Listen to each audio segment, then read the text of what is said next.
The Eclipse Veil. Chapter 1. The Dusk Before Darkness.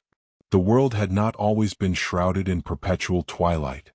There were those among the survivors who still remembered the sun, though their numbers dwindled with each passing season.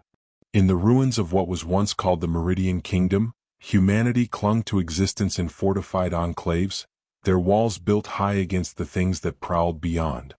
Kael stood atop the watchtower of Sanctuary 7, her calloused hands gripping the ancient rifle that had belonged to her mother. Below, the settlement stirred to life as cooking fires were lit and the day's patrols prepared to venture into the gray lands. Her eyes, sharp and green as broken glass, scanned the horizon where the mist never lifted. "You're thinking about her again?" came a voice behind her. Kael didn't turn.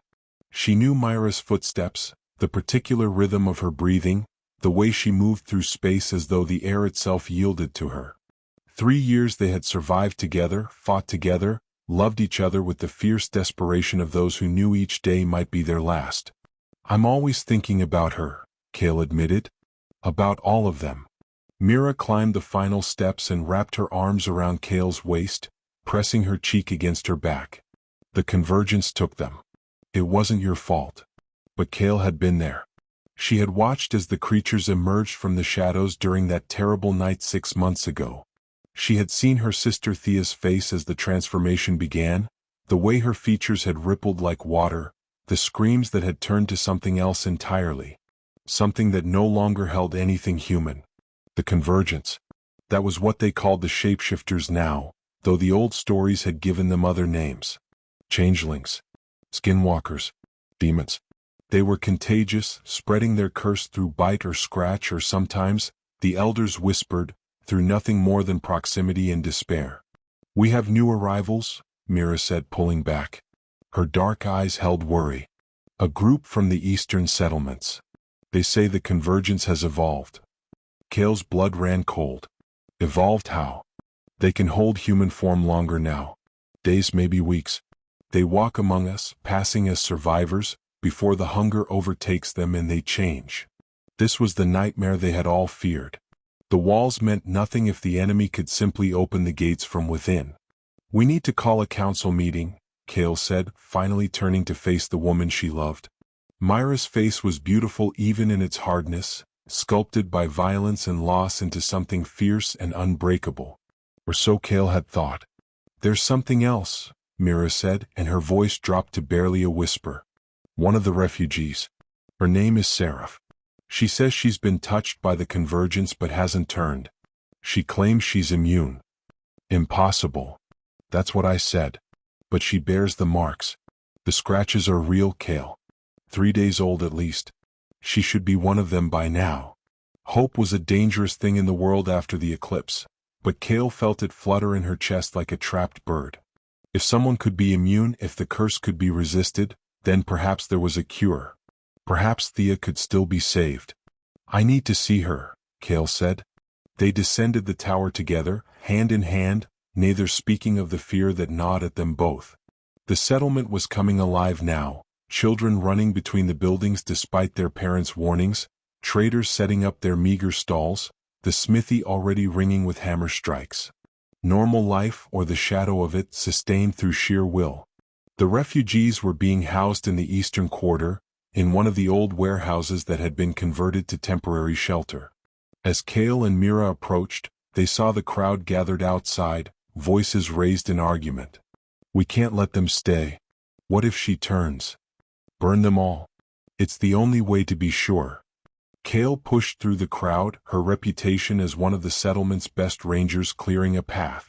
Inside the warehouse, she found a woman standing alone in a circle of space that no one dared cross. She was tall, with silver hair that seemed to glow in the dim light, and eyes that held a strange, otherworldly quality. "You're Seraph?" Kael said.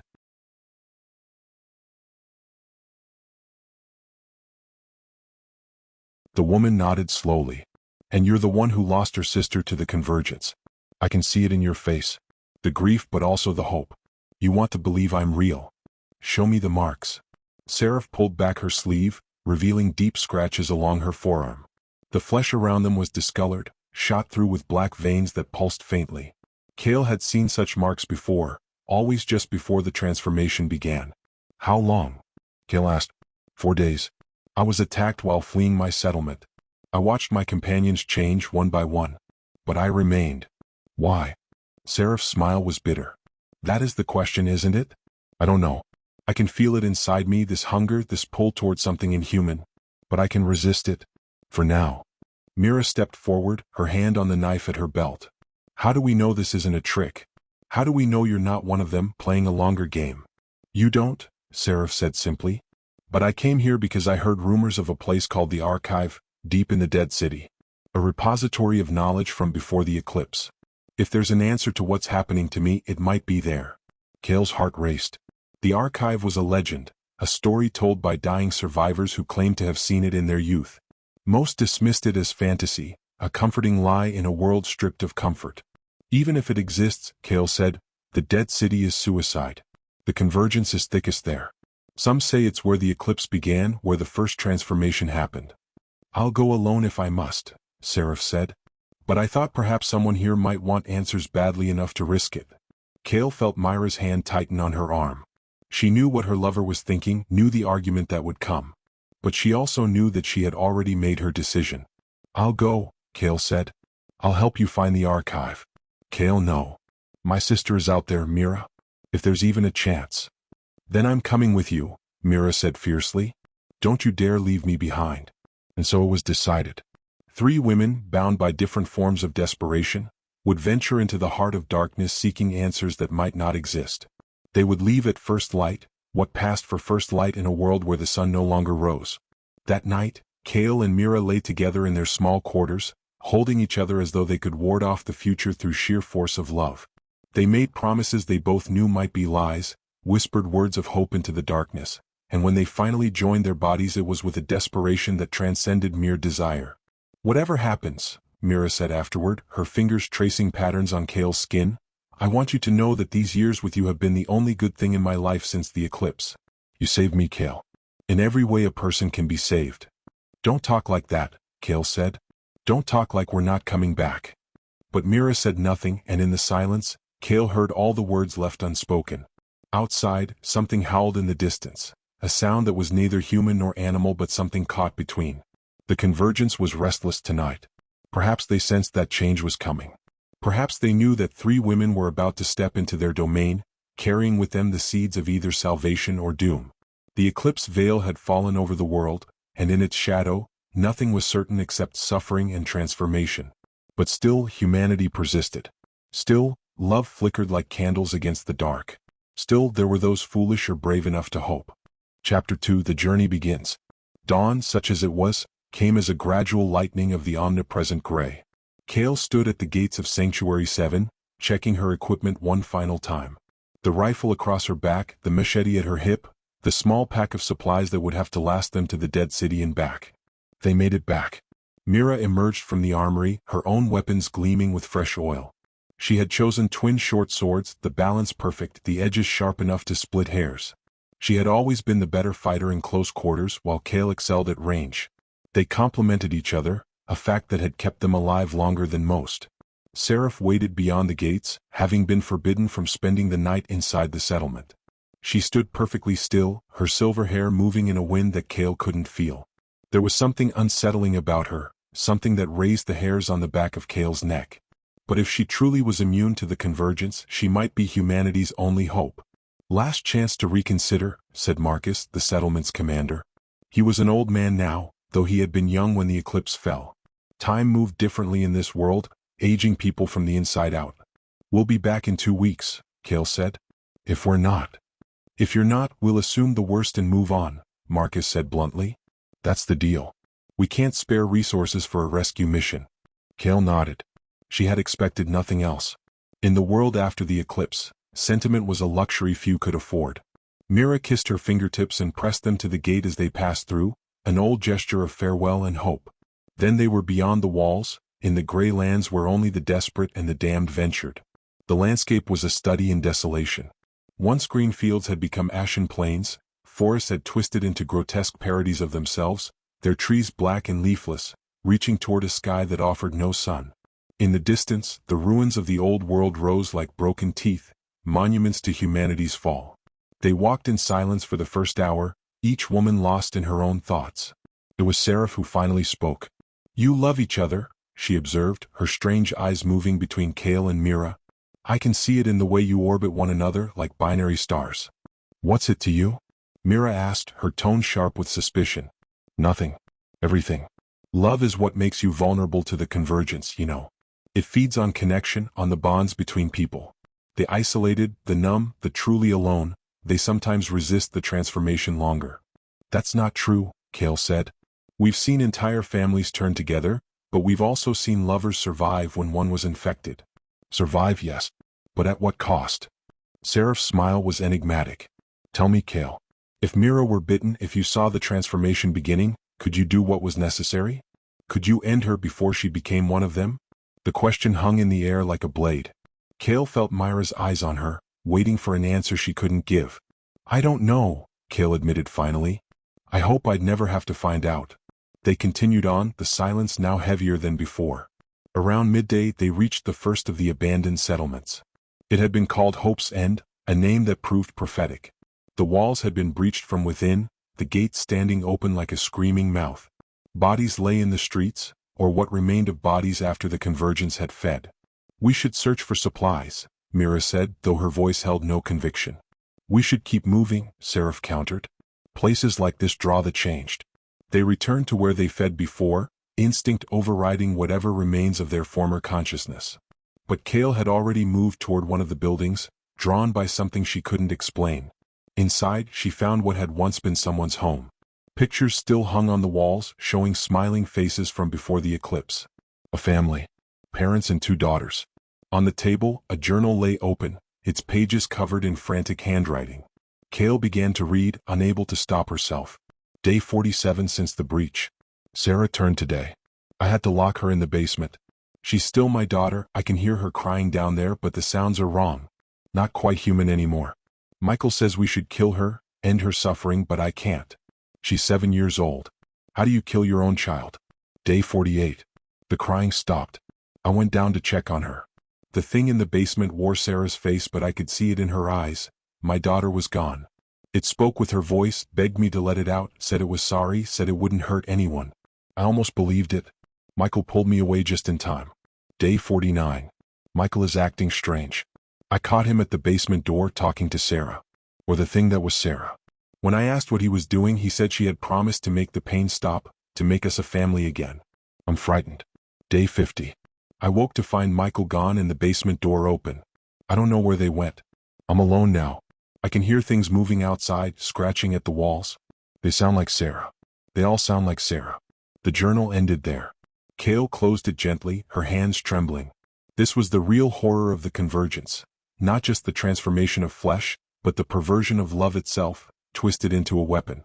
Kael? Mira's shout shattered her reverie. She ran outside to find Mira backing away from a figure that had emerged from one of the nearby buildings. At first glance, it appeared human, a man in tattered clothes, his face gaunt with hunger. But Kael had learned to see the signs. The 2 fluid movements. The way the light seemed to slide off him rather than reflect. The eyes that held no true recognition, only mimicry of understanding.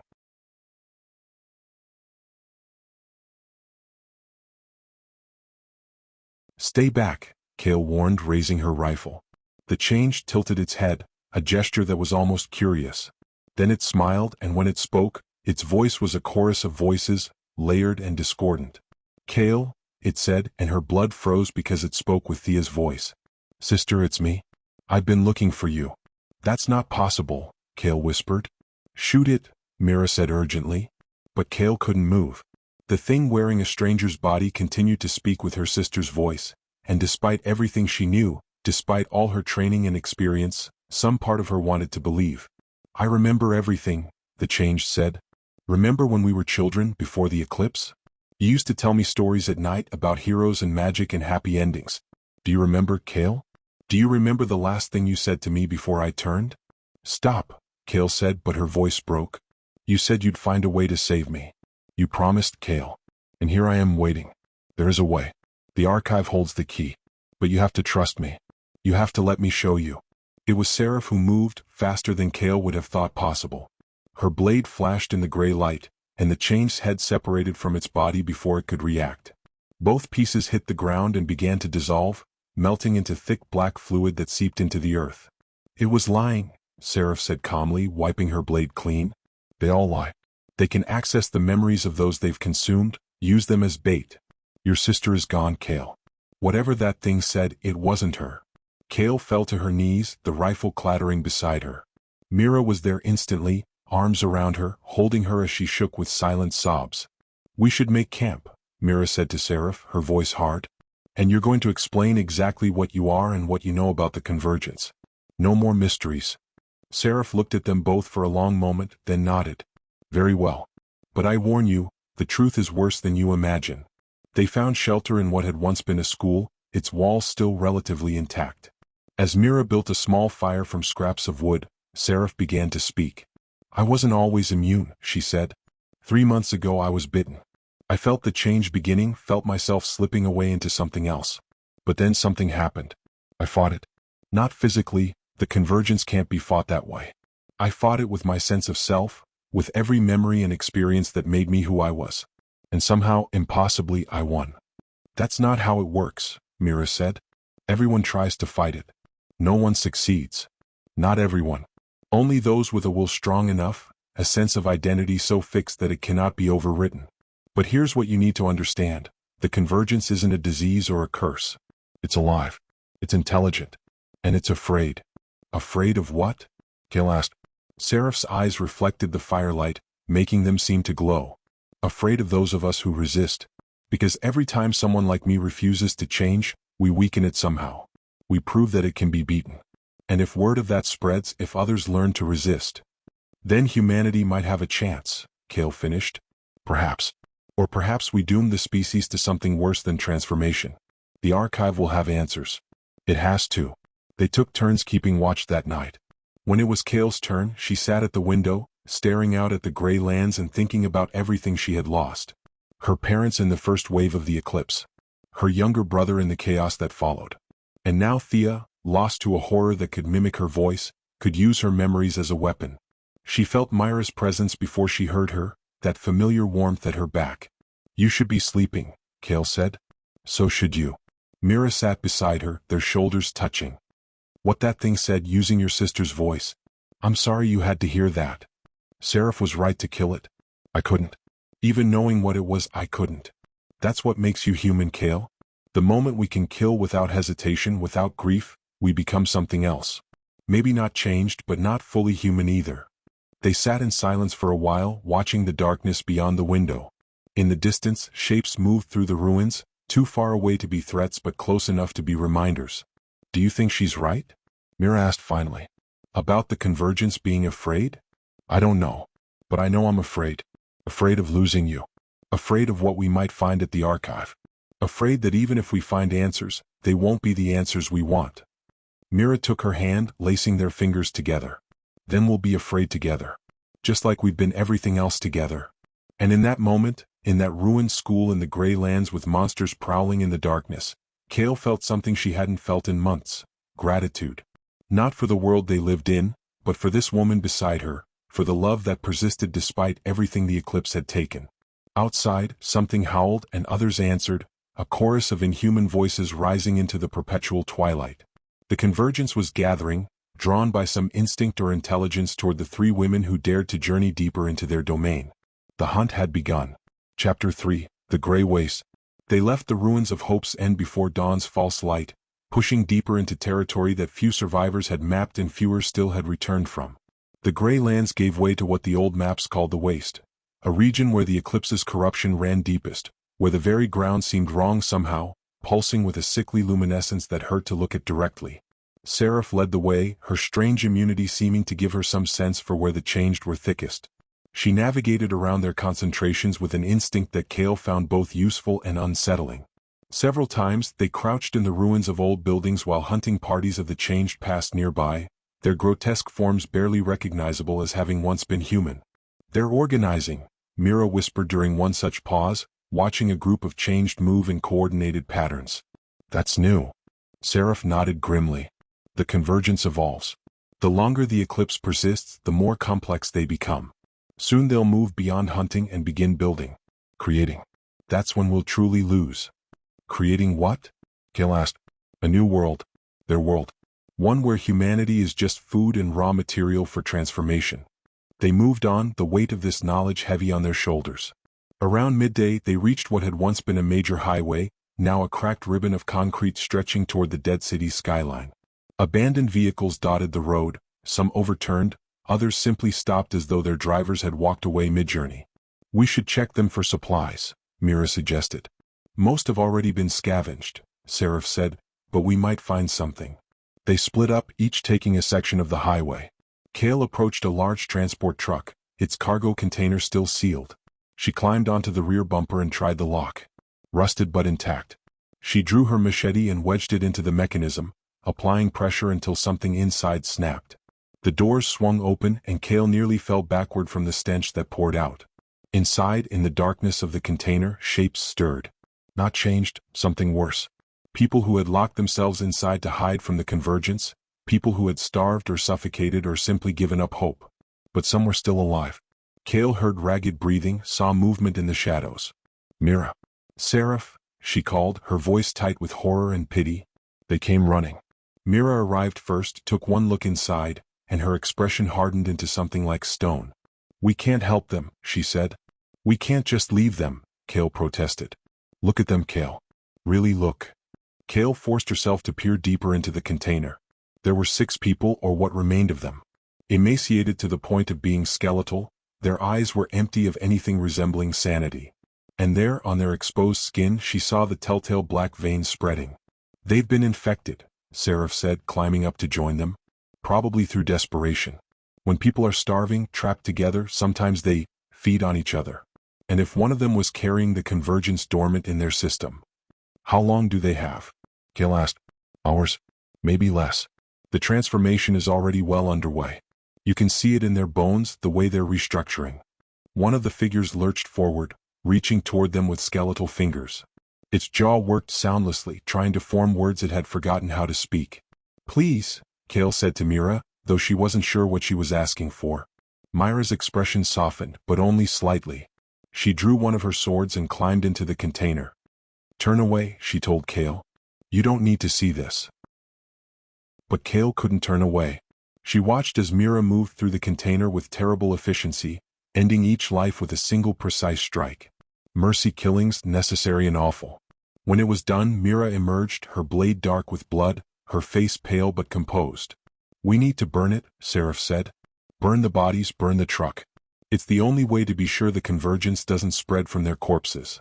They worked in silence, piling dried brush and wood around and inside the truck. Seraph had a small fire-starting kit, one of the most precious commodities in the world after the Eclipse. Within minutes, flames were consuming the truck and everything inside it. As they walked away, smoke rising behind them, Kael felt something crack inside her chest. Another piece of herself lost to the necessities of survival. She wondered how many pieces she could lose before there was nothing left, before she became as hollow as the changed. You're thinking too much, Mira said, moving closer. I can see it in your face. Someone had to think about them. Those people in the truck. Someone had to remember they were human once. And you did. But now we move on. That's all we can do. They continued down the highway as the sky darkened toward what passed for evening. The dead city's skyline grew larger, its twisted towers reaching like claws toward the gray sky. Kael had seen it from a distance before but had never dared approach. Now, with each step, she felt a growing sense of dread, as though the city itself was alive and aware of their approach. Tell me about the archive, Kael said to Seraph, partly to distract herself. How do you know it exists? Because I've been there, Seraph said simply. Or rather, I've been to its outer chambers. 3 weeks ago, before I sought out your settlement. I found it by following the changed. They avoid it, you see. Circle around it as though it causes them pain. And what did you find? Mira asked. Books. Data storage. Records from before the Eclipse and the early days after. But I couldn't access the deeper levels. The security systems are still functional, still require genetic authorization from approved personnel. I was hoping your settlement might have records, someone with clearance. We have nothing like that, Kael said. Most of our people were children when the Eclipse fell. The ones who might have had clearance are long dead. Then we'll have to find another way in, Seraph said, though her voice held doubt. They made camp that night in the skeleton of an old shopping complex, its massive structure providing some illusion of shelter. Mira took first watch while Kael tried to sleep, but dreams plagued her. She saw Thea as she had been before the change, laughing and alive, then transforming slowly into the change that had used her voice. She saw the people in the truck, their empty eyes accusing. She saw Mira falling, blood spreading across her chest, turning into one of the changed while Kael watched, paralyzed. She woke with a gasp to find Seraph standing over her, those strange eyes reflecting starlight that shouldn't exist in a world without stars. "You're troubled?" Seraph said. It wasn't a question. "Bad dreams. The convergence feeds on fear and despair. Your dreams make you vulnerable. You should guard your thoughts more carefully." "That's not how minds work," Kael said, sitting up. "We can't just choose not to feel afraid." "Can't we?" Seraph crouched down, bringing her face level with Kael's. "I've resisted the transformation for 3 months by doing exactly that. By refusing to give in to fear, to grief, to any emotion that might weaken my sense of self. It's the only way to survive what's happening to me." "Then you're not really surviving," Kael said. "You're just delaying the inevitable while making yourself less human in the process." Seraph smiled, but there was no warmth in it. "Perhaps.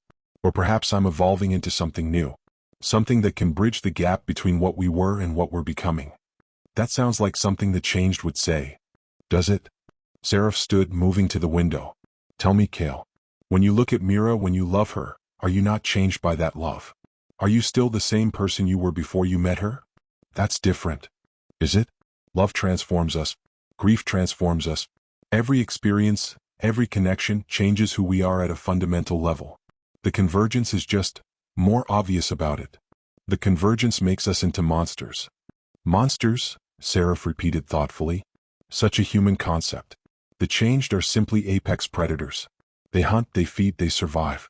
Are they any more monstrous than we were in the old world, when we destroyed our planet and each other with equal enthusiasm?" Kael felt anger rising in her chest. "You're defending them.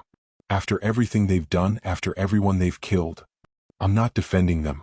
I'm trying to understand them. There's a difference." Seraph turned back from the window, and in the dim light, Kael could see the black veins pulsing in her neck, slightly more pronounced than they had been that morning. "You want to save your sister. To do that, you need to understand what she's become, not just hate it."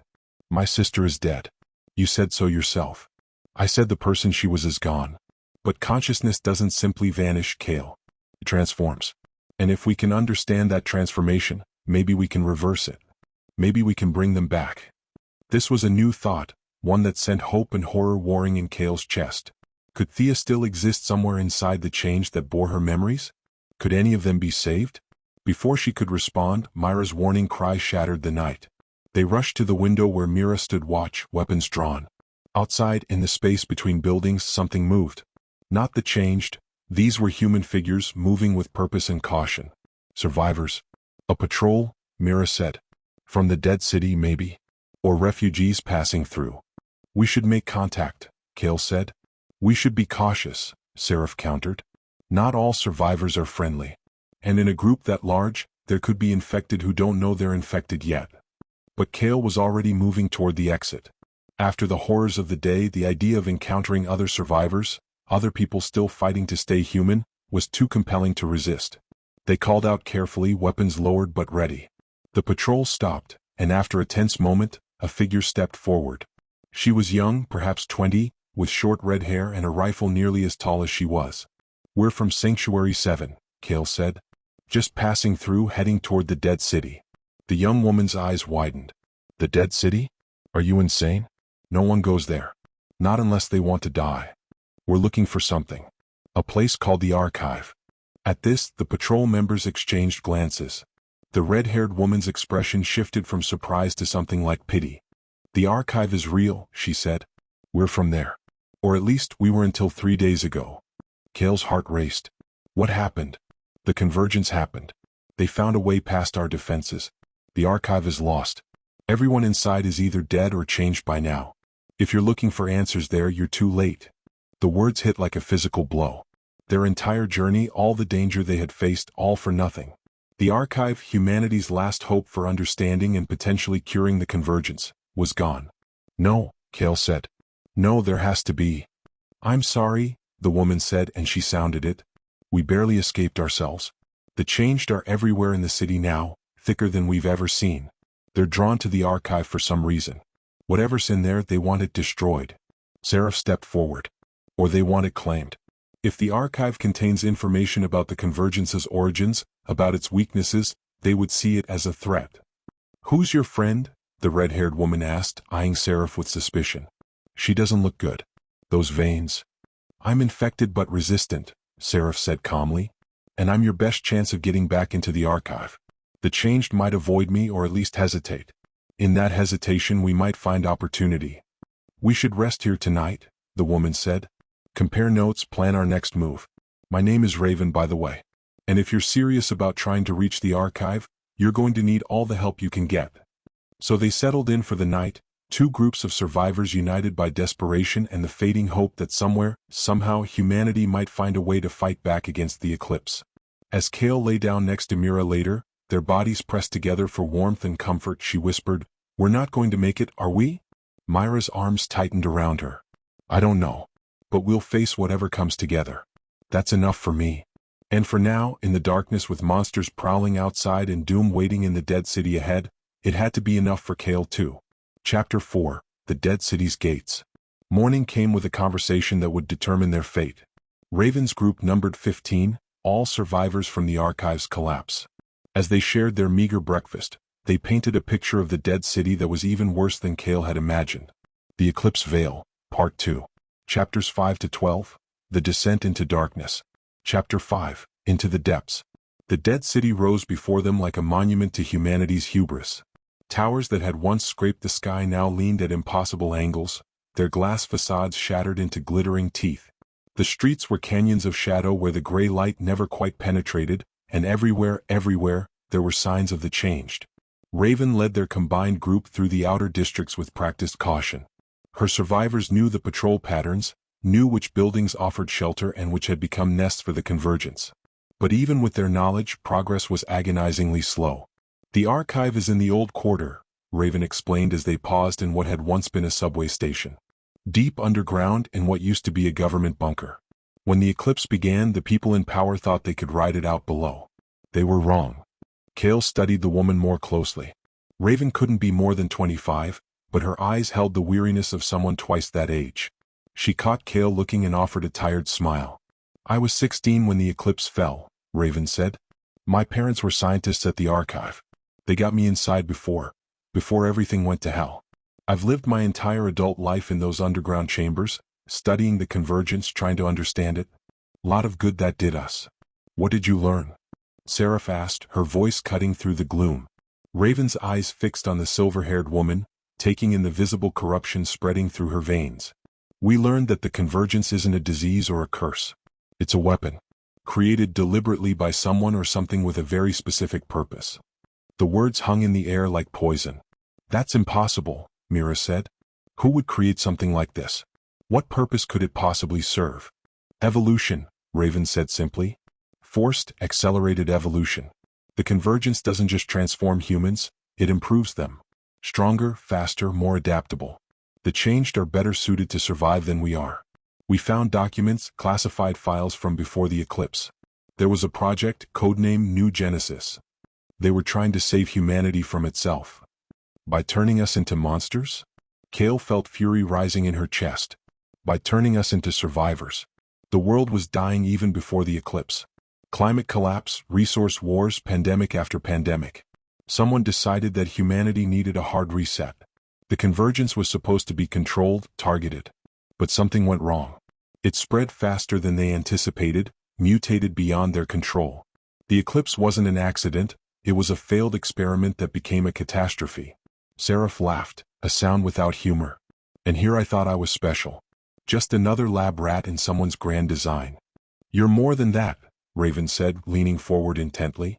"The fact that you're resisting the transformation, that wasn't supposed to be possible. You're an anomaly. And anomalies are exactly what we need if we're going to have any chance of fixing this." They moved deeper into the city as the light dimmed toward what passed for evening. The change became more numerous, forcing them to hide more frequently. During one such pause, crammed into an abandoned shop, Kael found herself pressed against Mira in the darkness. I'm scared, Mira whispered so quietly that only Kael could hear. Me too. Not of dying.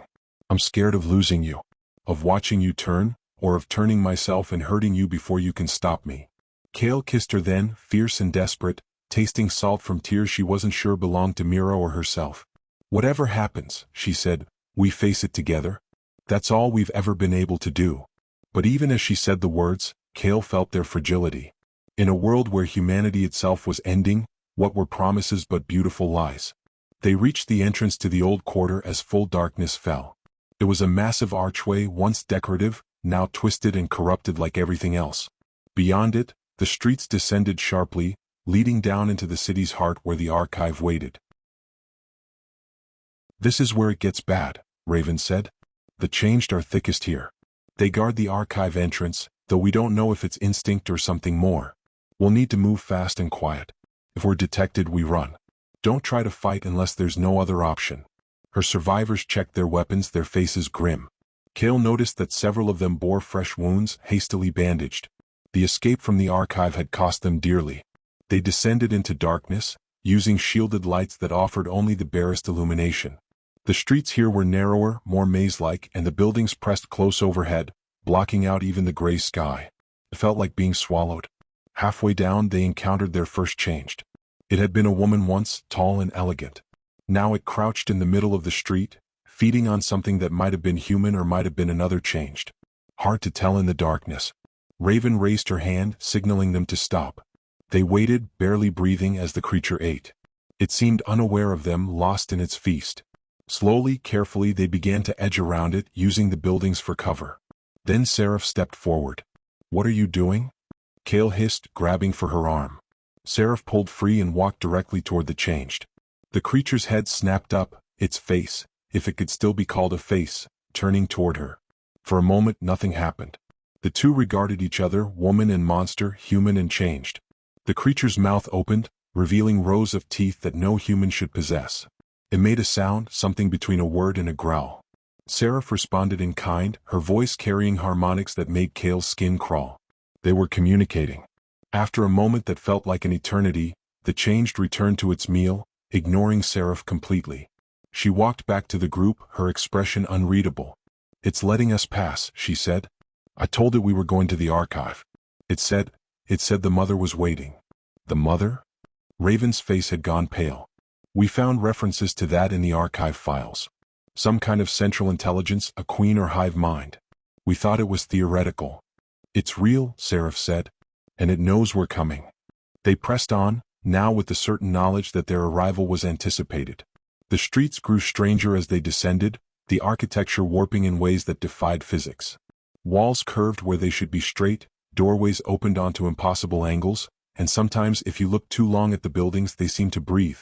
The convergence is terraforming, Raven explained, reshaping the environment to suit itself.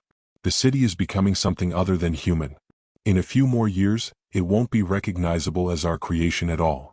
They passed more changed, and each time, Seraph's presence seemed to give them pause. The creatures watched but didn't attack, as though they had received instructions from some higher authority. It should have made the journey easier, but instead, it filled Kael with dread. They weren't infiltrating, they were being welcomed. Led to slaughter, perhaps, or to something worse. Finally, after hours of descent, they reached it. The archive entrance was a massive steel door set into the bedrock of the city's foundation, surrounded by sophisticated security systems that somehow still functioned. But the door stood open and darkness yawned beyond it. It was sealed when we escaped, Raven said, her voice shaking.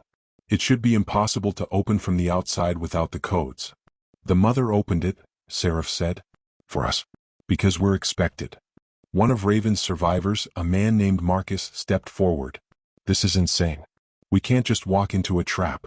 We don't have a choice, Kael said. If there are answers in there, if there's any chance of stopping the convergence or saving those who've been changed, we have to try. Your sister, Marcus said, understanding dawning. You're doing this for her. I'm doing this for everyone. For every person who's been lost, every family torn apart. For every moment of humanity that's been stolen by this thing. If there's even the smallest chance. Then we take it, Mira finished, taking Kael's hand. Together. They entered the archive, leaving the corrupted city behind and descending into depths where humanity's greatest knowledge and darkest secrets waited. The steel door closed behind them with a sound like a tomb ceiling, and emergency lights flickered to life, bathing everything in red. The walls were covered in writing, not graffiti but careful script in dozens of languages. Messages from the people who had died here, final words etched into metal with fingernails and broken tools. Kael read them as they walked. We tried to stop it.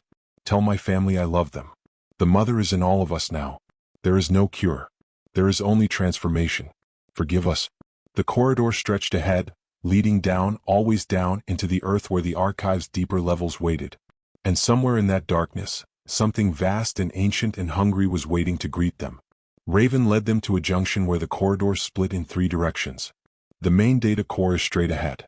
The biological research labs are to the left. The containment areas are to the right.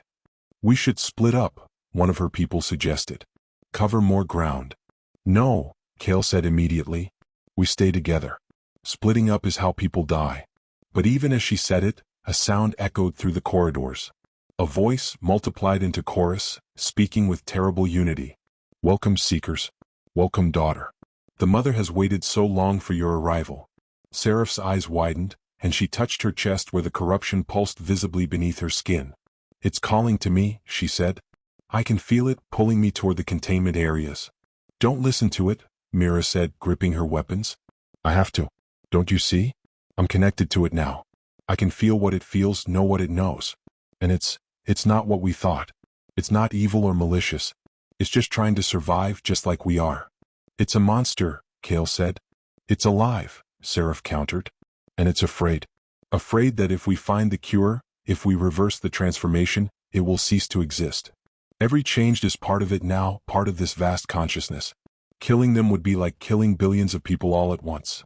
They're already dead, Raven said coldly. Are they? Seraph looked at Kael. Is your sister dead, Kael? Or is she just different? Living in a way we don't understand?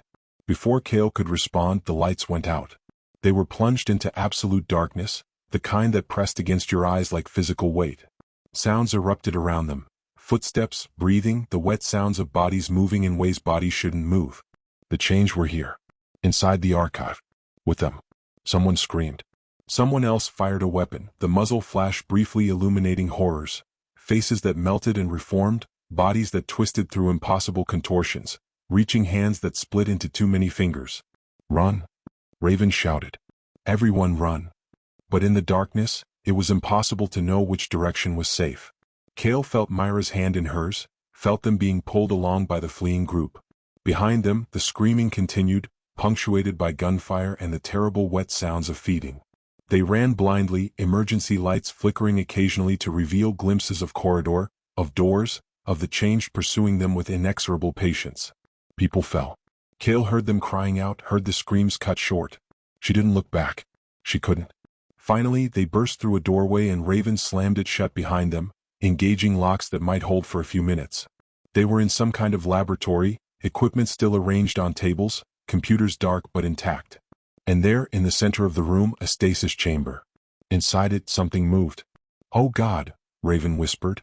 It's still alive. After all this time, it's still alive.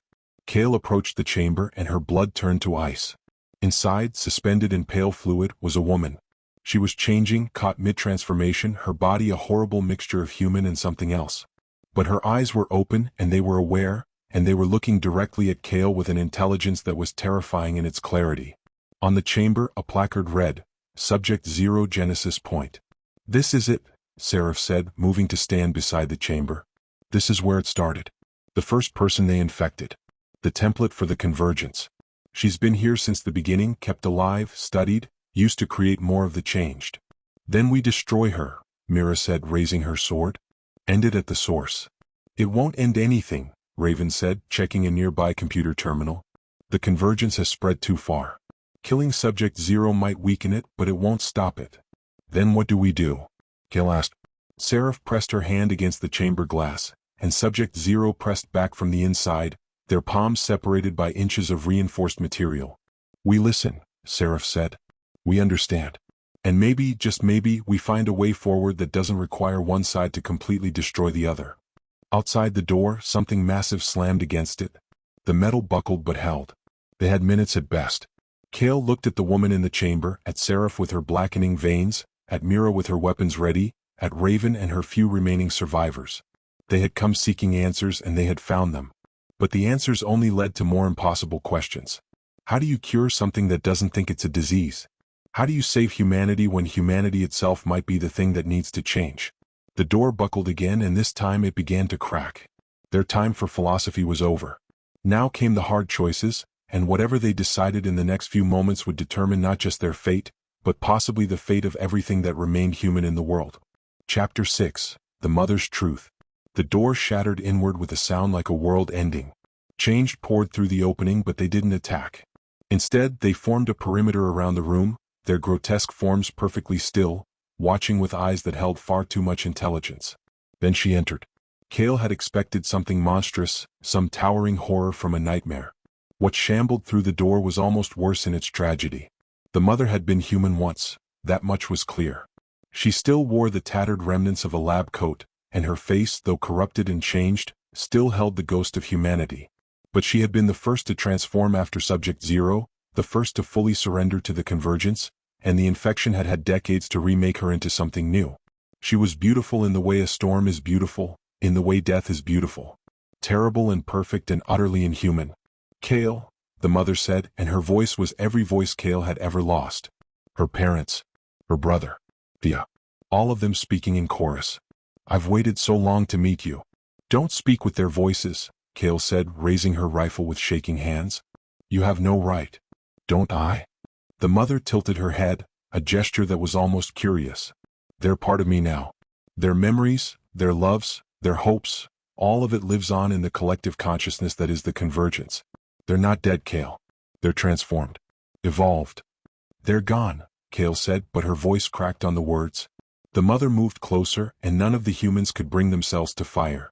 There was something about her presence that paralyzed, that made violence seem not just futile but wrong somehow.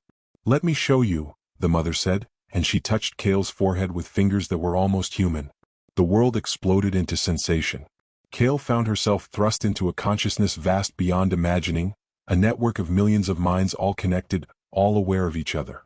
She felt what they felt. The hunger, yes, but also joy and wonder and a sense of belonging that she had never experienced as an isolated human consciousness. And there, in the midst of it all, she found her sister. Thea existed as a thread in the tapestry, her essence preserved even as her physical form had changed. Kael could feel her, could sense her memories and emotions and the love she still held for her older sister. But she was also part of something larger now, something that transcended individual identity.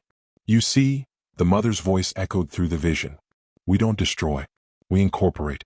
We preserve. Every human who joins us adds their uniqueness to the whole. Nothing is lost, it's merely transformed into something greater. Kael was ripped away from the vision, stumbling back into her own body. Tears streamed down her face and she couldn't tell if they were from grief or something else entirely. That's not life, Mira said, stepping between Kael and the mother. That's absorption. You're erasing individuality, free will, everything that makes us human. Free will. The mother laughed. Was humanity ever truly free? You were slaves to your biology, to your genetics, to social structures you didn't choose. We offer liberation from all of that. We offer perfect unity, perfect understanding. No more loneliness. No more fear. No more death. No more choice, Seraph said, and Kael was startled to see tears on her face too. I felt the pull of what you're offering. I know how seductive it is. But we have to choose it. It has to be voluntary or it's just slavery with a prettier name. The mother turned to Seraph and for the first time, something like respect crossed her inhuman features. You, she said. You're the anomaly. The one who resists. I've been searching for you. Why? Because you're proof that the transformation can be controlled. That integration with the Convergence doesn't have to mean loss of self. You exist in between, Seraph. Neither fully human nor fully changed. You could be the bridge between our species. Or I could be the weapon that destroys you, Seraph said. Perhaps. But I don't think you want that. I felt your connection to the collective. You've tasted what we offer. Unity. Belonging. An end to isolation. The mother moved to the stasis chamber where Subject Zero waited. She was the first. A volunteer, though she didn't know what she was volunteering for. A woman dying of a degenerative disease offered a chance at transformation at life. The scientists here, they thought they could control the process. They thought they could create a better human. They succeeded beyond their wildest dreams and their darkest nightmares. Raven had been working at the computer terminal throughout this exchange, her fingers flying across the keyboard. Now she looked up, her face pale. I've accessed the core files. The full history of Project Genesis. God, it's worse than we thought. Show them, the mother said calmly. Let them see the truth of what humanity did to itself. Raven pulled up files on the remaining screens. Documents, videos, research notes. Kael watched in growing horror as the story unfolded. Project Genesis had begun as a desperate attempt to save humanity from extinction. Climate change, pandemics, resource collapse. The world had been dying. The scientists had created the Convergence as a way to force humanity to evolve, to become something that could survive in the harsh new world. But they had underestimated how quickly it would spread, how completely it would transform not just bodies but consciousness itself. The eclipse, the moment when the sun had dimmed and the gray twilight began, had been the point of no return. The Convergence had achieved critical mass, had begun rewriting reality itself to better suit its needs. The twisted landscape, the perpetual twilight, the corruption of natural laws, all of it was the Convergence terraforming Earth into a world where it could thrive. Humanity's extinction was always inevitable, the mother said. Your species was too rigid, too locked into a single form. You couldn't adapt fast enough to survive what was coming, so we adapted for you. The Convergence is humanity's child, its successor, its legacy. We are what comes next. No, Kael said, but the word felt weak even to her own ears. Yes, the mother insisted. And deep down you know it's true. Why else would you have come here? Why else would you seek understanding rather than simply fighting until you die? You know that something has to change, that the old ways are finished. Mira's swords were in her hands now, trembling with suppressed violence. If humanity has to die, then we die fighting. We don't surrender. We don't join you. Everyone surrenders eventually, the mother said. Some sooner, some later. But the transformation is inevitable. You can rage against it or you can embrace it. The outcome is the same. Seraph stepped forward, positioning herself between the mother and the other humans. The black veins in her skin were pulsing now, glowing faintly in the dim light. There's a third option, she said. Coexistence. The transformed and the human living side by side. Using what I am, what I've become, as a template for controlled integration. Impossible, the mother said. The Convergence cannot be controlled once it begins. You resist because you're unique, but that very uniqueness makes you unsuitable as a template. Others who tried to follow your path have failed. Then we try harder, Seraph said. We find a way or we die trying. Because the alternative, the complete absorption of humanity into the Convergence, that's just extinction with extra steps. For a long moment, the mother was silent. Around the room, the changed watched and waited, their collective consciousness processing this new data through a billion linked minds. Very well, the mother said finally. You want to try for coexistence? Then prove it's possible. Take the cure. She gestured and several changed moved forward carrying a case. They opened it to reveal vials of glowing liquid, the same color as the fluid in Subject Zero's stasis chamber. This is the counteragent, the mother said. The original antidote created by the Project Genesis scientists. They thought it could reverse the transformation, return the change to human form. They were wrong. It doesn't reverse, it stabilizes. It freezes the transformation at whatever stage it's reached. Given to someone like Seraph, it would lock her in her current state. Neither human nor changed, but something in between. Forever. That's not a cure, Kael said. No, the mother agreed. But it's a compromise. Seraph becomes the first of a new species. A bridge between what we were and what we're becoming. If she can survive it, if she can maintain her sanity and her sense of self while carrying the Convergence within her, then perhaps coexistence is possible. Perhaps we can find a middle path. And if she can't? Mira demanded. Then she dies, humanity dies, and the Convergence inherits the Earth as was always meant to be. Seraph looked at the vials, then at Kael and Mira, then at Raven and the few survivors who remained. It's my choice, she said softly. It has to be my choice. Don't do this, Kael said. We'll find another way. There is no other way. You know that now. We've seen the truth. Humanity can't win by fighting. We can only win by evolving, by becoming something new. And if I have to be the first, if I have to be the sacrifice that makes coexistence possible, She picked up one of the vials. Then I make that choice willingly, Seraph. But she had already injected the serum into her arm. The effect was immediate. She screamed, a sound that was both agony and ecstasy as her body began to change. The black veins spread rapidly, covering her skin, but instead of transforming her into something monstrous, they formed patterns almost like tattoos. Her eyes changed, becoming luminous and strange, but retaining their intelligence, their humanity. She fell to her knees, convulsing, and the mother watched with something that might have been concern. The other changed leaned forward, as though they too were invested in the outcome. For 5 minutes that felt like 5 hours, Seraph writhed on the floor. Then, slowly she began to still. Her breathing calmed. The convulsions ceased. She looked up, and when she spoke, her voice was layered, human and changed, speaking in harmony. I can feel them, she said wonderingly. All of them. Every mind in the convergence. But I'm still me. I'm still Seraph. I'm both. The mother knelt beside her, and for the first time, something like hope crossed her alien features. Can you control it? Can you maintain your separation while being part of the whole? Yes.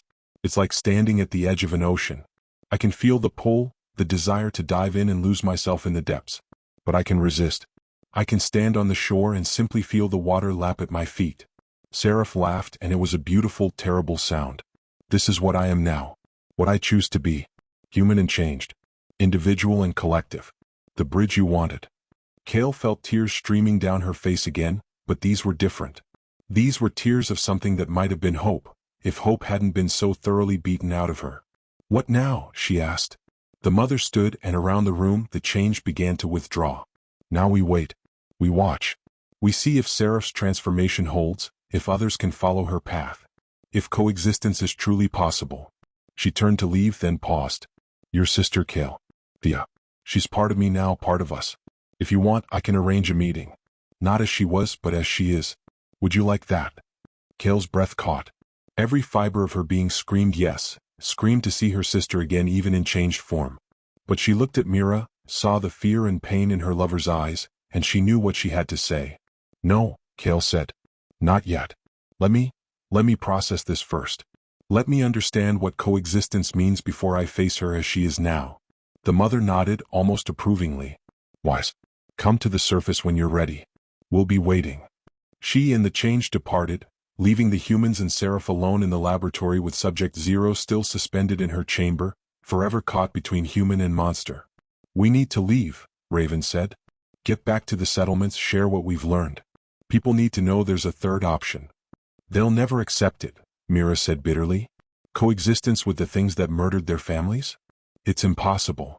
So was surviving this long, Kael said. So was Seraph's resistance. So was any of this. She looked at Seraph, at the woman who was now something more and less than human. If she can be a bridge, maybe others can too. Maybe we can find a way forward that doesn't end in complete extinction. But even as she said the words, Kael felt doubt gnawing at her. The mother had been right about one thing. Transformation was easier than coexistence. Unity was simpler than negotiation. And humanity had never been good at doing things the hard way. They began the long journey back to the surface, climbing up through the corrupted corridors of the archive, past the bodies of those who hadn't made it. The change didn't attack them now. If anything, they seemed to watch Seraph with something like curiosity, drawn to this new thing she had become.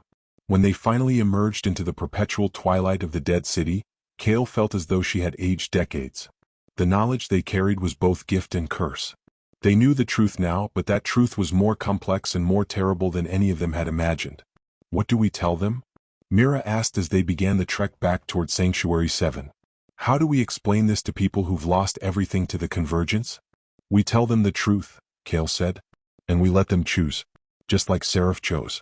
Just like we all have to choose now, fight until extinction or adapt and survive. But she knew, deep in her heart, that the choice wasn't really theirs to make anymore. The mother had been right about that too. The transformation was inevitable. The only question was whether they would guide it or be swept away by it. And as they walked through the gray lands toward home, Kael couldn't shake the feeling that they were no longer traveling through a world that belonged to humanity. They were guests now, visitors in a realm that was becoming something else entirely. The eclipse had fallen, and in its shadow, a new world was being born. Chapter 7, The Return. The journey back to Sanctuary 7 took 3 days, and with each step, Kael felt the weight of what they had learned pressing down on her. Seraph walked ahead of them, seemingly tireless, her transformed body no longer subject to purely human limitations. Sometimes Kael would catch her stopping, her head tilted as though listening to voices only she could hear. The Convergence speaking to her across miles, across the network of linked minds. They lost 2 more of Raven's people on the journey. One simply vanished during a rest stop, their one moment gone the next. They found her later, or what remained of her, fed upon by change that hadn't gotten the message that they were under truce. The other died from an infected wound, succumbing to fever rather than transformation. Raven performed the mercy killing herself, her face stone as she pressed the knife into her friend's heart. "We're already dying," Raven said that night as they camped in the ruins of a school. "Even if the mother keeps her word, even if coexistence becomes possible, we're still losing people every day. How many generations do you think humanity has left?" 2. 3. "Seraph is proof we can adapt," Kael argued, though the words felt hollow. "Seraph is proof that one exceptional individual can adapt. That's not the same as a species surviving. Most people aren't strong enough to resist the transformation the way she did. Most people will just become them." Mira had been silent since leaving the archive, her face closed off in a way that frightened Kael. Now she spoke, her voice low and dangerous. "I won't become them. I won't surrender what I am, what we have together, for some promise of unity. I'd rather die human than live as a monster." "It's not about dying or living," Seraph said, approaching their fire. Her eyes glowed faintly in the darkness, unnerving. "It's about transformation. Nothing truly dies, it just changes form. Energy, matter, consciousness, all of it transforms but never disappears." "Save the philosophy," Mira snapped. "You're not human anymore. You can't understand what it means to lose that." "Can't I?" Seraph sat down, and in the firelight, Kael could see the struggle on her face, the way her features sometimes seemed to shift and flow before settling back into place. "I remember being purely human. I remember that sense of isolation, of being trapped in a single body with a single perspective. And I can feel the pull of the Convergence, the seductive promise of never being alone again. I exist between those states, Mira, and its agony and ecstasy all at once." "Then why not just give in?" Mira demanded. "If it's so wonderful, why resist?" "Because someone has to. Because if I don't maintain this bridge, there's no hope for coexistence. I carry the future in my transformed flesh, and I'll carry it until it kills me or saves us all." Kael reached out and took Mira's hand, feeling her lover's fingers cold and tense. "We have to try," she said softly. "What's the alternative? Fighting until there's nothing left of us? Watching everyone we love turn one by one while we wait for our own inevitable transformation?" "The alternative," Mira said, "is dying with dignity. Dying as ourselves, not as pieces of some collective nightmare." But Kael heard the uncertainty in her voice, the cracks in her resolve. They were all cracking, all feeling the weight of impossible choices bearing down on them. That night, Kael dreamed of her sister. Not Thea as she had been, but as she was now, part of the Convergence, part of the mother's vast consciousness. In the dream, Thea spoke with multiple voices, her words both comfort and threat. "Come to me, sister. Let me show you what I've become. Let me share this with you. You don't have to be alone anymore. None of us do." Kael woke with tears on her face and Mira shaking her shoulder. "You were calling out," Mira said. "Thea's name over and over. I dreamed of her. She was asking me to join the Convergence. To become one of them." Mira's face hardened. "And what did you say?" "I didn't say anything. I just woke up." Kael pulled Mira close, needing the warmth of her, the solid reality of human contact. "I'm scared, Mira. Scared that I'm starting to see their point. Scared that resistance is just pride, just stubbornness in the face of inevitable change." "Don't say that," Mira whispered fiercely. "Don't let them in your head." But they were already in her head, Kael knew. They had been since the mother touched her, since she felt the vastness of the Convergence consciousness. How could she pretend otherwise? They reached Sanctuary 2 days later, arriving at mid-afternoon to find the settlement in chaos. The gates stood open and smoke rose from several buildings. Bodies lay in the streets, human and changed alike. "No," Kael breathed, breaking into a run. They found Marcus, the old commander, in the town square. He was wounded, blood seeping through hasty bandages, but alive. When he saw them, relief flooded his face. "Thank God. We thought you were dead." "What happened here?" Raven demanded. "Attack. 3 days ago. They came in numbers we'd never seen before. Coordinated, organized. They breached the walls in 4 places simultaneously. Marcus coughed, spitting blood. We held them off, but the cost? We lost over half our people. And the change, they weren't trying to kill everyone. They were taking them. Dragging them away alive. For transformation, Seraph said. The mother is expanding her collective. Bringing in new minds willingly or otherwise. We need to evacuate, Kael said. This location is compromised. They know we're here, they know our defenses. We need to fall back to one of the other settlements. There are no other settlements, Marcus said bitterly. We've lost contact with all of them. We think we might be the last. The weight of that statement settled over them like a shroud. The last bastion of pure humanity, and it was already falling. Then we make our stand here, Mira said.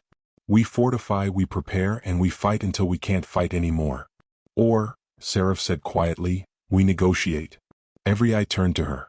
In the harsh light of afternoon, her transformation was more visible, more alien. She was beautiful and terrible, human and changed, everything they feared and everything they might need to become. You want us to surrender, someone in the gathered crowd spat. I want you to survive, Seraph corrected. The mother offered coexistence.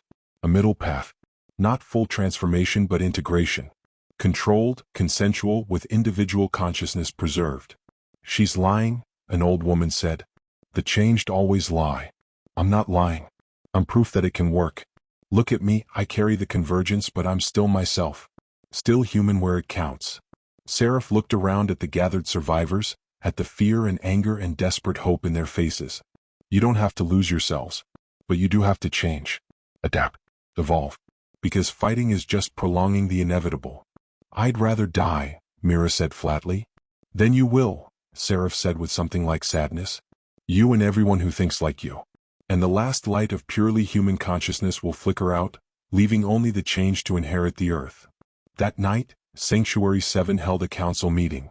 Nearly every surviving adult attended, cramming into the old community center to debate their fate. Kael stood before them, trying to explain what they had learned at the archive, trying to make sense of truths that still felt impossible. The convergence was created by humans, she said. It's our creation, our legacy. And now it offers us a choice, evolve with it or be left behind by evolution. It's not evolution, someone shouted. It's extinction with a different name. Maybe, Kael conceded. But Seraph shows us there's another way. Controlled integration. Preserving our consciousness, our sense of self, while gaining the benefits of the collective. What benefits? Mira stood, her voice cutting through the murmurs. The ability to hear the thoughts of monsters? To be connected to a hive mind that feeds on human flesh? To lose everything that makes us individuals? The benefit of survival, Seraph said, rising to face her. The benefit of never being alone, never being weak, never being vulnerable. The benefit of being part of something greater than yourself. I don't want to be part of something greater than myself, Mira said. I want to be myself. Just me. Not diluted, not absorbed, not transformed. Me. The room erupted into argument, voices raised in anger and fear and desperate hope.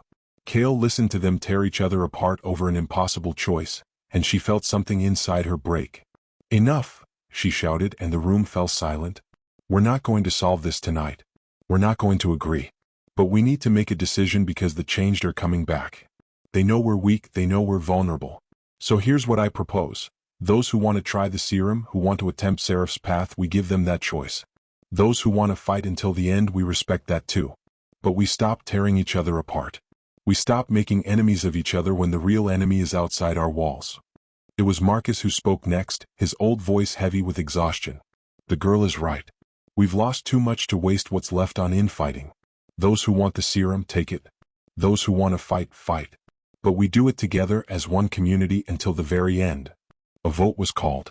Of the 200 survivors remaining in Sanctuary 7, 43 chose to try the serum. 43 people willing to walk Seraph's path, to attempt the bridge between human and changed. Mira was not among them. Neither was Raven. Neither, despite everything, was Kael. I can't, Kael said to Seraph later that night. I can't give up being purely human. Not yet. Maybe not ever. I understand, Seraph said. But understand this in return, I won't be able to protect you much longer. The mother's patience has limits. If humanity continues to refuse the offered hand, she'll stop offering it. She'll just take what she wants. Then we'll fight. And you'll lose? But at least you'll lose as yourself. Seraph touched Kael's face with fingers that were neither entirely human nor entirely changed. I wish there was another way. For all of us. The serum administration began the next day. One by one, the volunteers received the injection. One by one, they screamed and convulsed and emerged transformed, or they didn't emerge at all. The success rate was perhaps 60%. The failures were mercy-killed before the full transformation could take hold. Kael watched it all, unable to look away. She saw old friends and acquaintances become something new, saw the light of the convergence kindle in their eyes. They remained themselves but changed. Enhanced but diminished. It was both miracle and tragedy, and she couldn't decide which feeling was stronger. And through it all, Mira stood beside her, watching with eyes that grew harder and more closed with each transformation. They're losing themselves, Mira said. Can't you see it? Behind the words, behind the reassurances, they're already slipping away from us. Maybe, Kael said. Or maybe they're just becoming something we don't understand yet. When did you start defending them? Mira demanded. When did you stop seeing them as the enemy? When I felt my sister in the convergence consciousness. When I realized she's not gone, just transformed. When I understood that hate might feel righteous, but it won't save us. They argued then, their voices rising in anger born of fear and love and the terrible knowledge that their time together was running out. It ended with Mira storming away, leaving Kael alone with her doubts and her grief.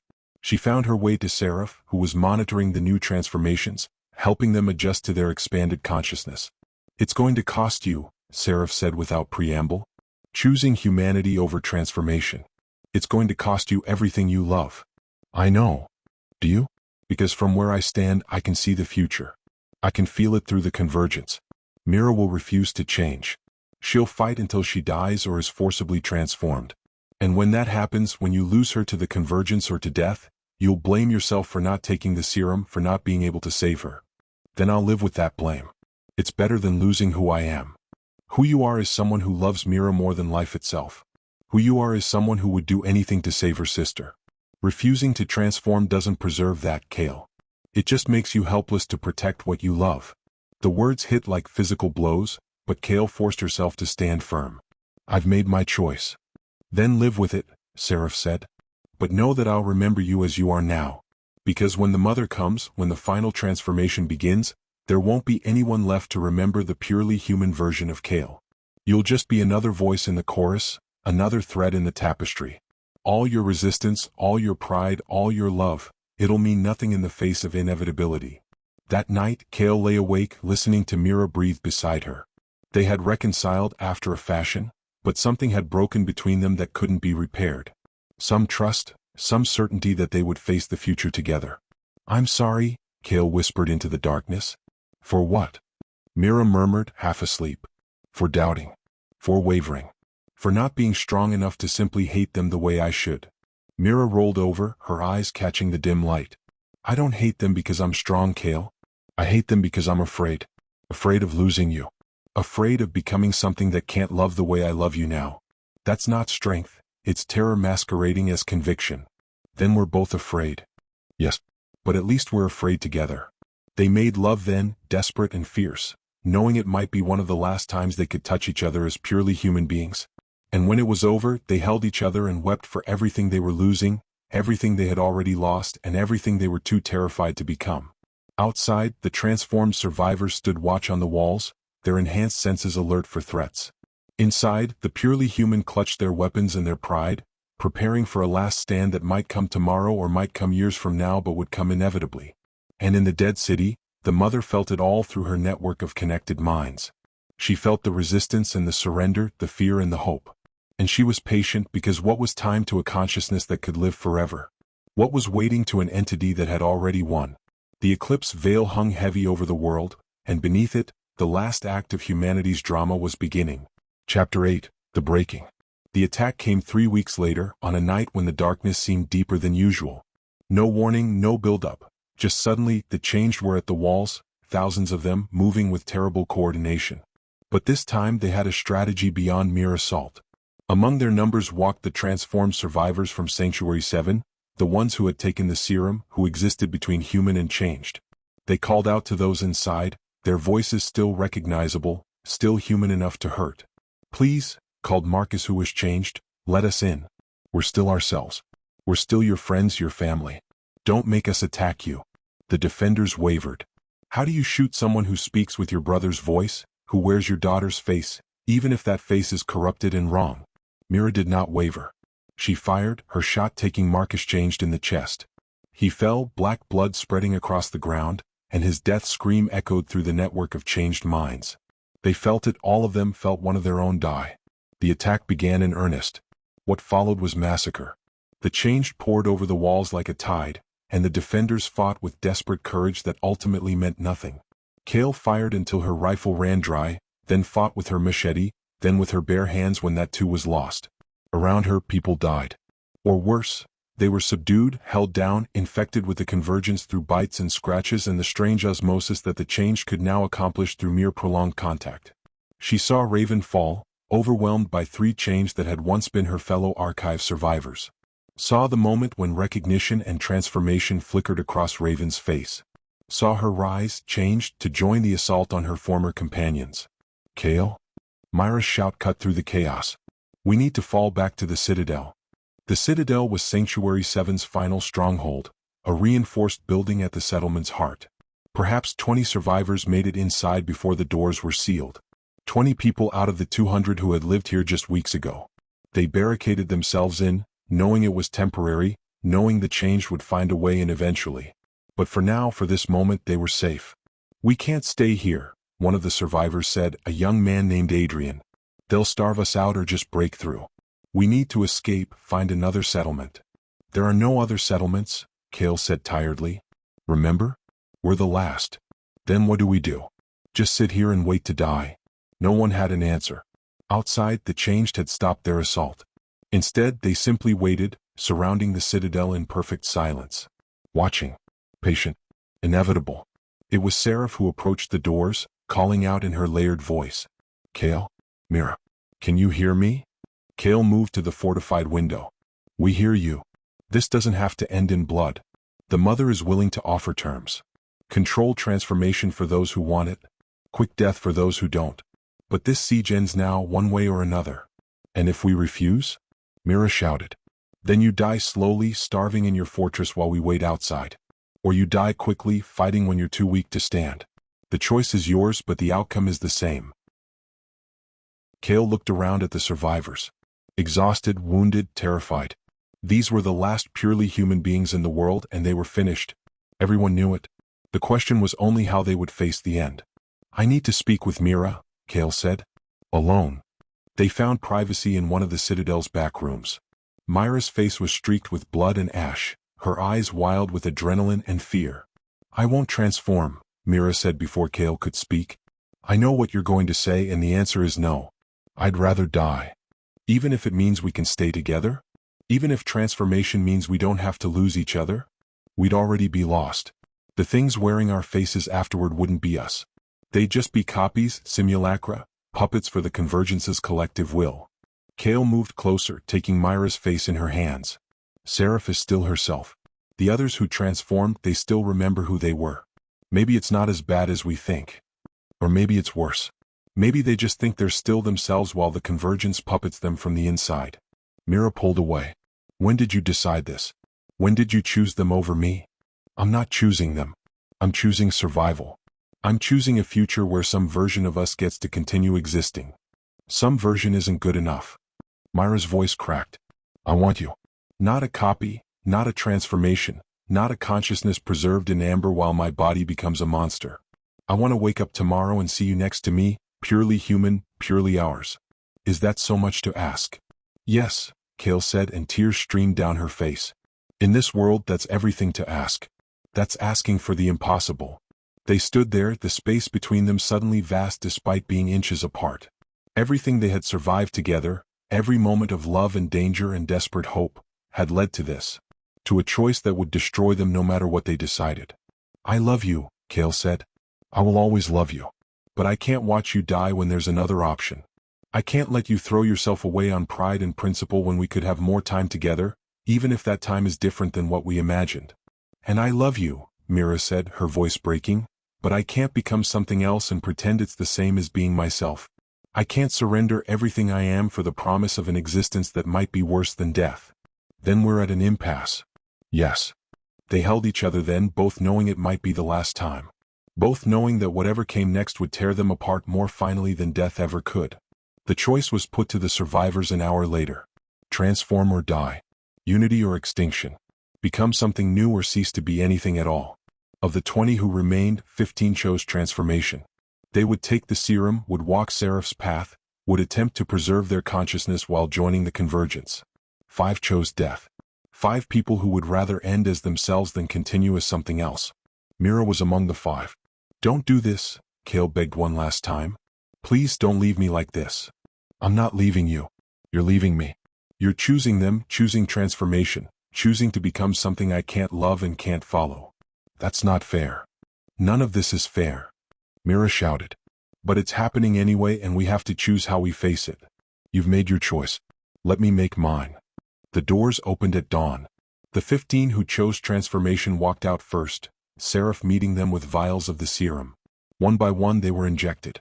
One by one they screamed and changed and became something between human and changed. Kael was among them. She felt the serum burning through her veins, felt her consciousness expanding to touch the Convergence, felt a million minds pressing against her own. But she held on, held tight to her sense of self, held to the memory of Mira's face and the feeling of her touch and the sound of her laugh. When the transformation stabilized, when Kael could think clearly again, she looked back toward the citadel. The 5 who had chosen death stood at the door, weapons in hand, facing the changed army with impossible courage. Mira stood at their center. Last chance, the mother's voice echoed across the settlement. Join us or die with dignity. We honor the choice either way. We choose death, Mira said. We choose ourselves. And we die free. The changed surged forward, not in rage but with something like respect. The 5 fought brilliantly, taking dozens of changed with them. But there were thousands of changed and only 5 humans. Kael felt it through the Convergence network when each of the 5 fell. Felt their deaths like notes in a song, like candles being extinguished. And when Mira died, when a changed claws tore through her chest and her life ended in a spray of red, Kael screamed with every voice in the collective. The Convergence felt her pain, absorbed it, and in that moment, Kael understood the terrible truth. She was still herself, yes, still Kael. But she was also part of something vast and inhuman that had just killed the woman she loved. She had survived, but at a cost that made survival meaningless. Seraph found her later, sitting beside Mira's body. Kael had carried her away from the battlefield, had cleaned her wounds, had arranged her as though she were merely sleeping. I'm sorry, Seraph said. Are you? Kael's voice was hollow. Can you even feel sorry anymore, or is that just the Convergence approximating human emotion? I don't know. That's the honest answer. I feel something and I call it sorrow, but I can't be certain it's the same as the sorrow I felt when I was purely human. Kael looked up at her, at this woman who had promised a bridge between species, a path to coexistence. Was it worth it? Is this existence worth what we've lost? Ask me in 100 years. Ask me when the raw grief has faded and I can see the long view. Right now, today, with your lover dead and your humanity compromised, the answer feels like no.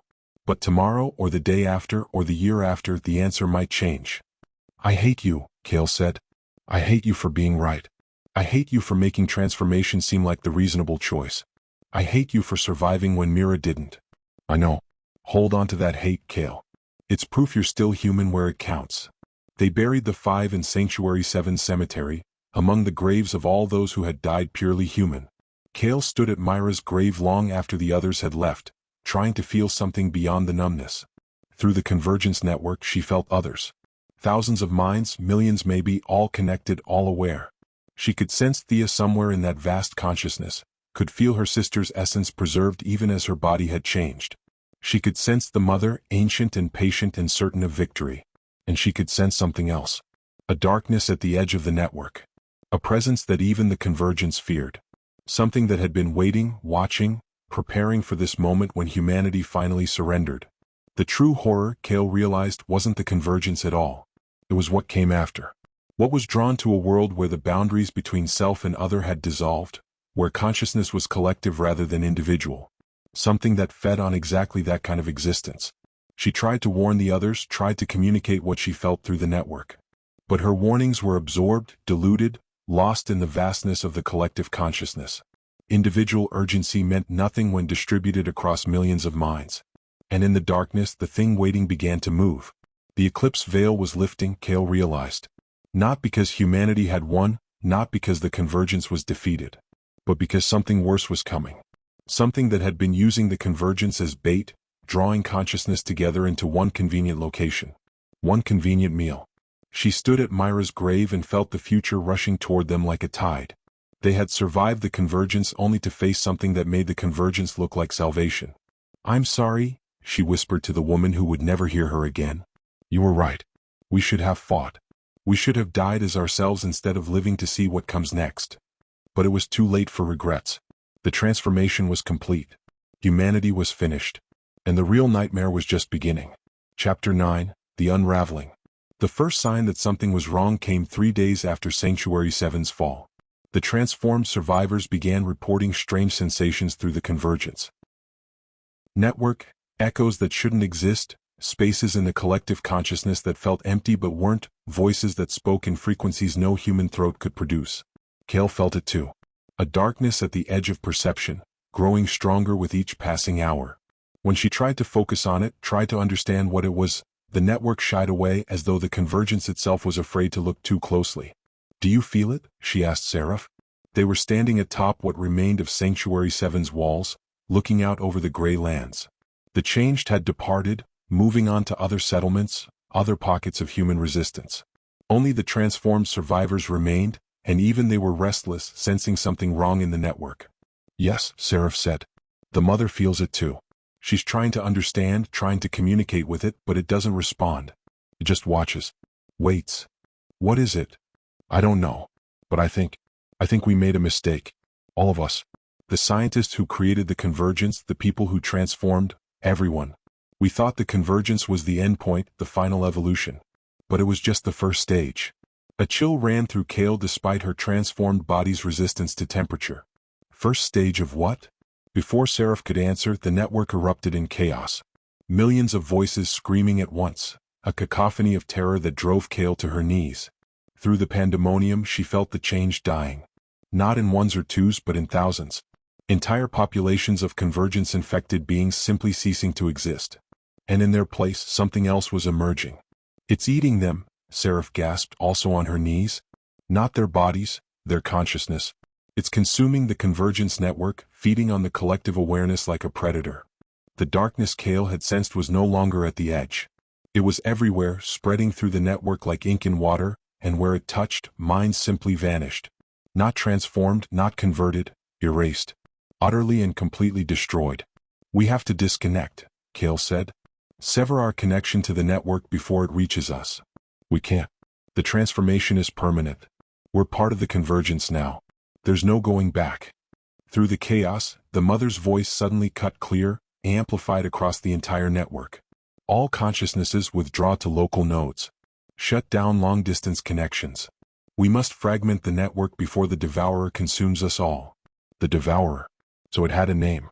Kael felt the network fragmenting, breaking into isolated pockets as the Convergence tried to save itself through division.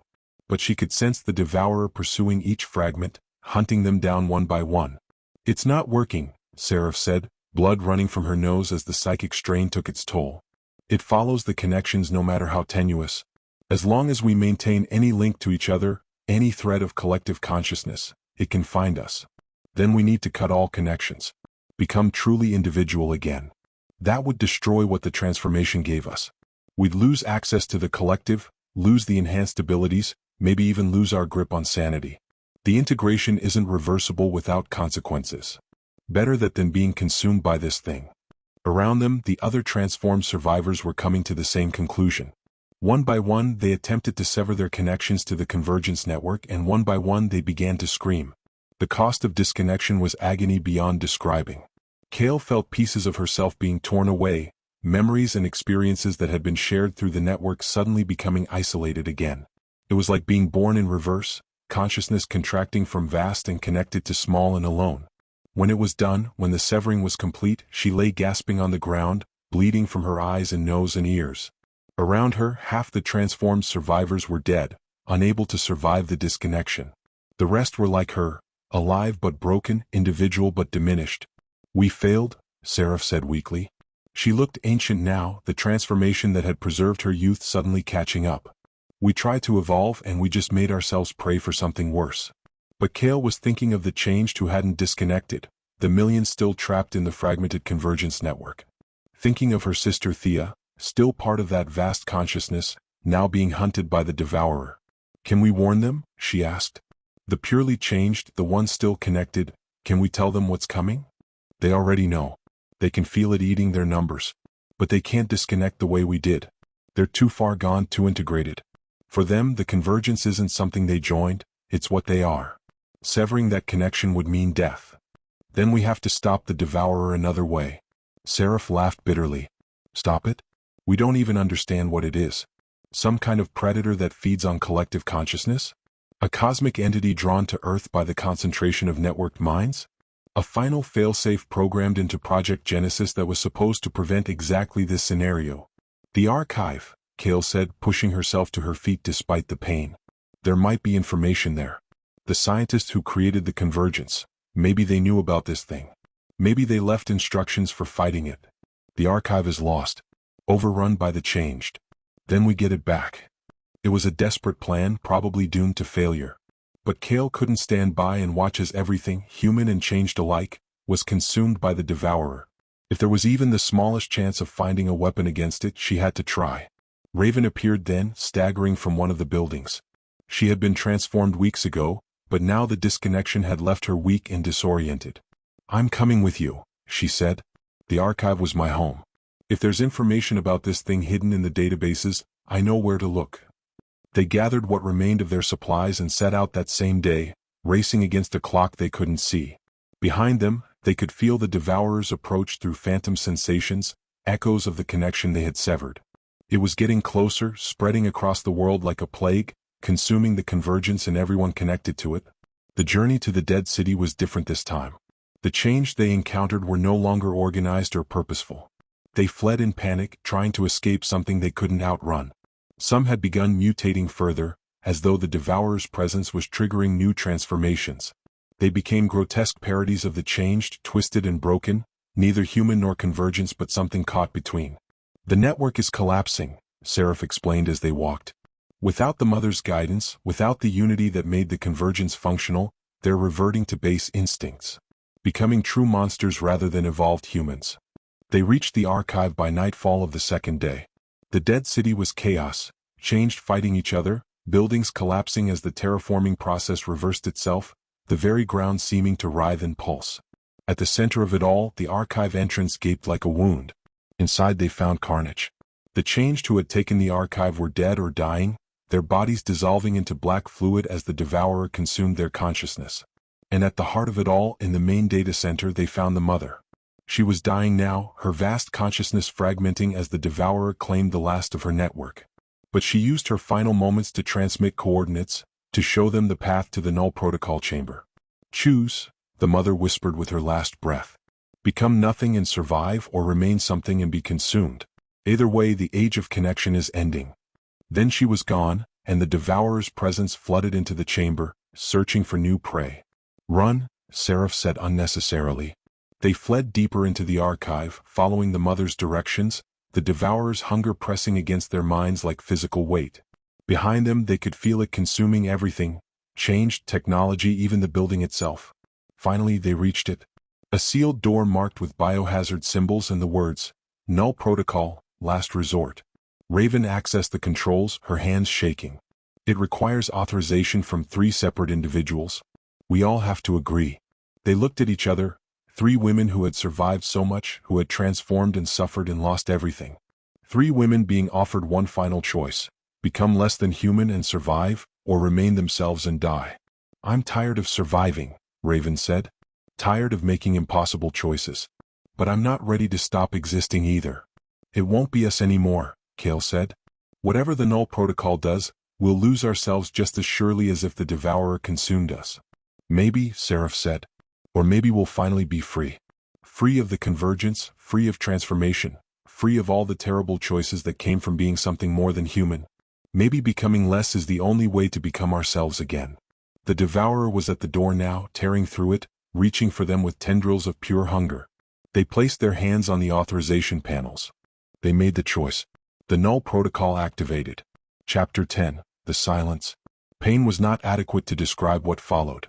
Pain implied sensation that the nervous system could process, that the brain could comprehend. What the null protocol did was beyond pain. It was the unmaking of everything that consciousness had built, the stripping away of layers of evolutionary development that had accumulated over millions of years. Language dissolved first. The words in Kael's mind simply stopped meaning anything, became sounds without sense. Then abstract thought crumbled, concepts like self and other and time losing their coherence. Memories fragmented, not erased but rendered incomprehensible, like looking at a photograph of someone you should recognize but don't. And through it all, the terrible awareness that she was becoming something else. Something simpler. Something that had existed long before humanity learned to network its consciousness through stories and symbols and shared meaning. When it was over, when the transformation was complete, Kael opened her eyes to a world that made no sense. She existed. That much was certain. But the she that existed was barely recognizable as the person who had entered the chamber. Thoughts came in impressions rather than words.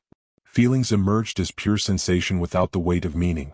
She saw the others, knew somehow that they were important, that she had connections to them, but couldn't articulate why or how. The devourer was still there, still hungry, still reaching for them. But when its tendrils touched Kael's consciousness, they found nothing to grab onto. No network to infiltrate, no connections to follow, no shared meaning to consume. She was perfectly, completely isolated. Individual in a way that transcended even pure human consciousness. The devourer recoiled, confused. It probed again, trying different approaches, but each time it encountered the same impenetrable isolation. Finally, frustrated, it moved on, seeking easier prey among the dying remnants of the Convergence network. Kael and the others were alone. Truly, perfectly alone in a way that no conscious being should ever be. They left the archive, moving on instinct rather than planning. The world outside was dying. The devourer had consumed most of the Convergence, and without the network to sustain them, the changed were reverting to base matter. Bodies littered the streets, dissolving into the black fluid that had once sustained them. The transformation hadn't stopped with consciousness. The gray lands were changing too, color slowly bleeding back into a world that had forgotten what green looked like. The eclipse was lifting, not because humanity had won, but because the convergence that had caused it was being devoured. Kael understood none of this in intellectual terms. But she felt it, the world breathing again, life returning to places where only death had reigned.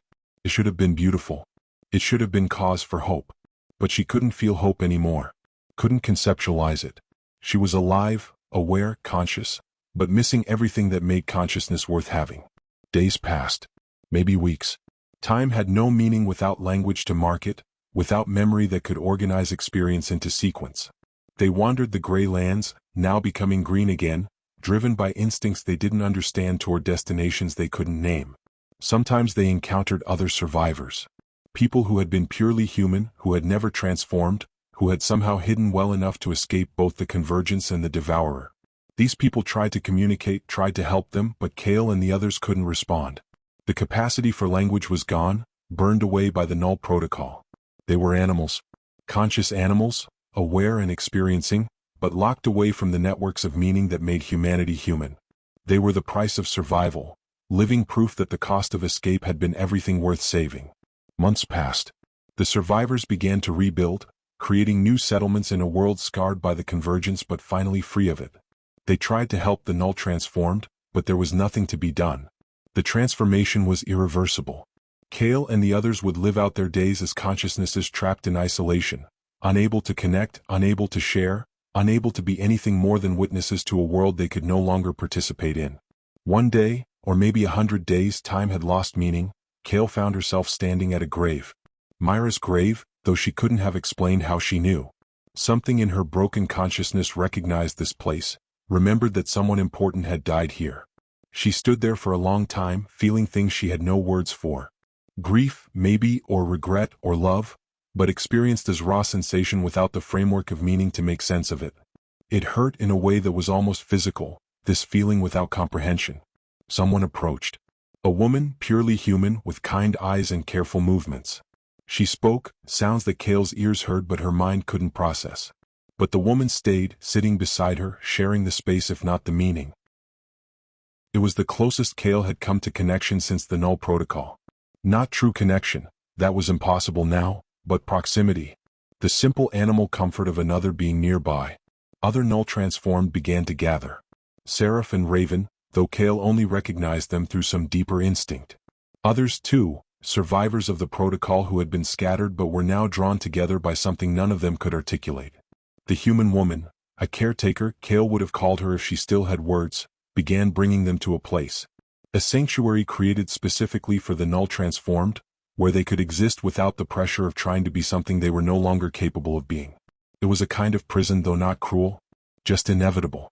A place for consciousness that had paid the ultimate price for survival, awareness without meaning, existence without purpose, life without the connections that made life worth living. Years passed. Maybe decades. The world healed, though scars remained.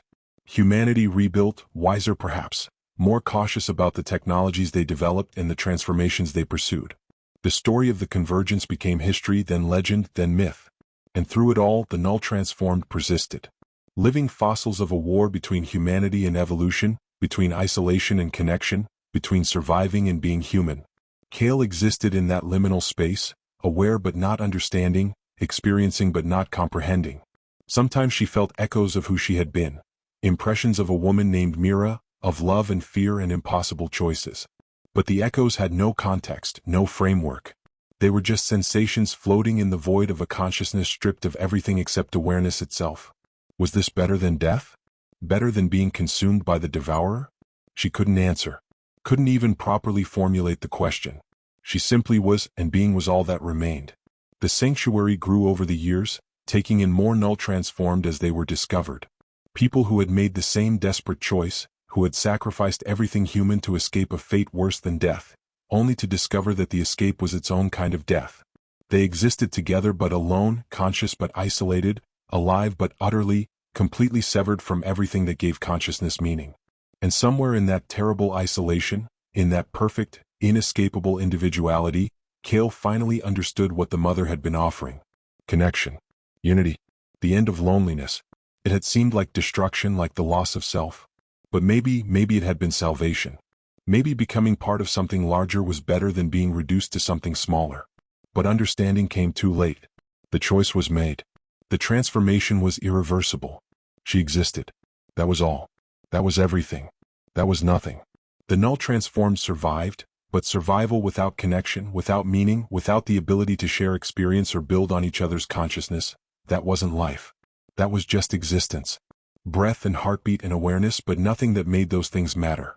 The final horror wasn't the Convergence that had sought to absorb humanity.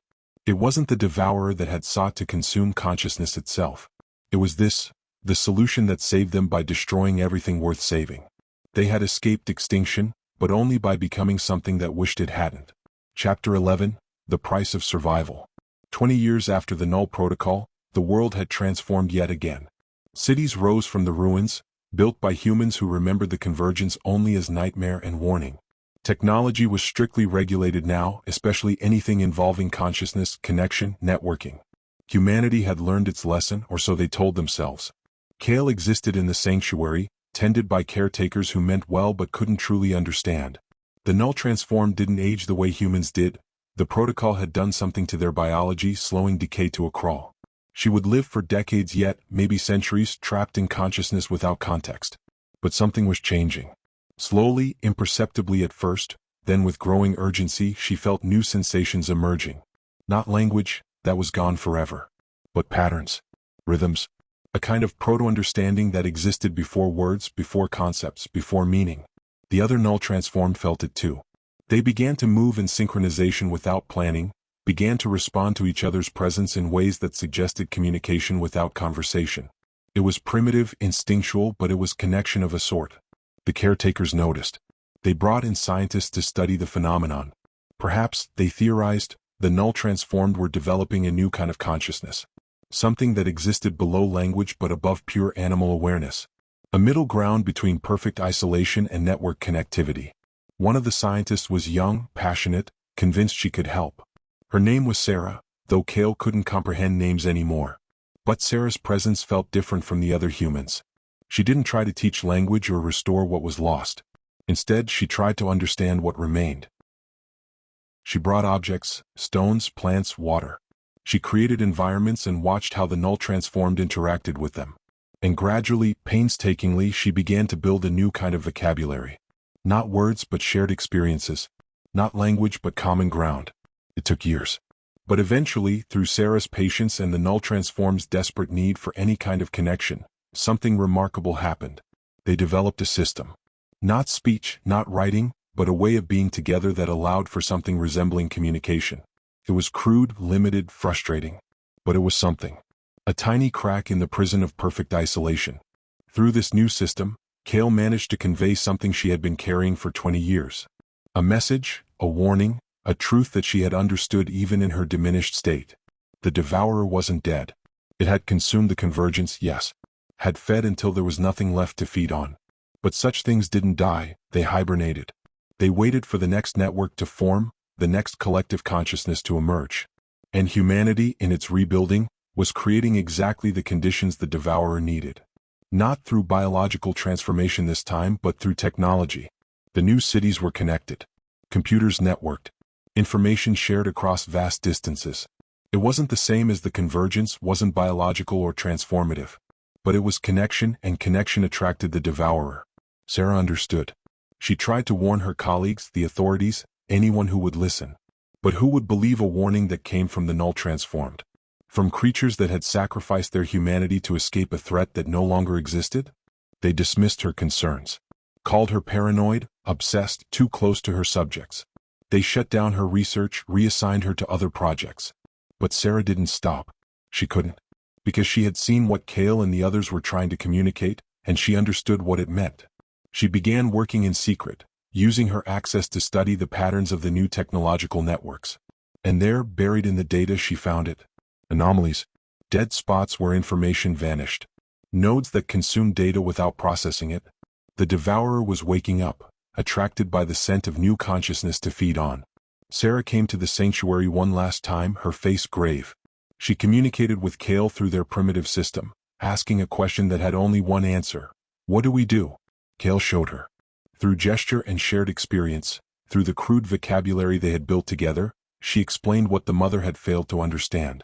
The devourer couldn't be stopped. It couldn't be destroyed. It was part of the natural order, a predator that emerged whenever consciousness became too connected, too networked. It was evolution's fail-safe against hive minds, against collective consciousness that threatened to consume all individuality. The only way to survive was to find balance. Not perfect connection like the convergence had sought. Not perfect isolation like the null protocol had created. But something in between. Conscious beings that could connect and disconnect at will, that could network without losing their individuality, that could be both one and many without triggering the devourer's hunger. It seemed impossible. But Sarah was young and brilliant and desperate enough to try. She began working with the null transformed, using them as a baseline.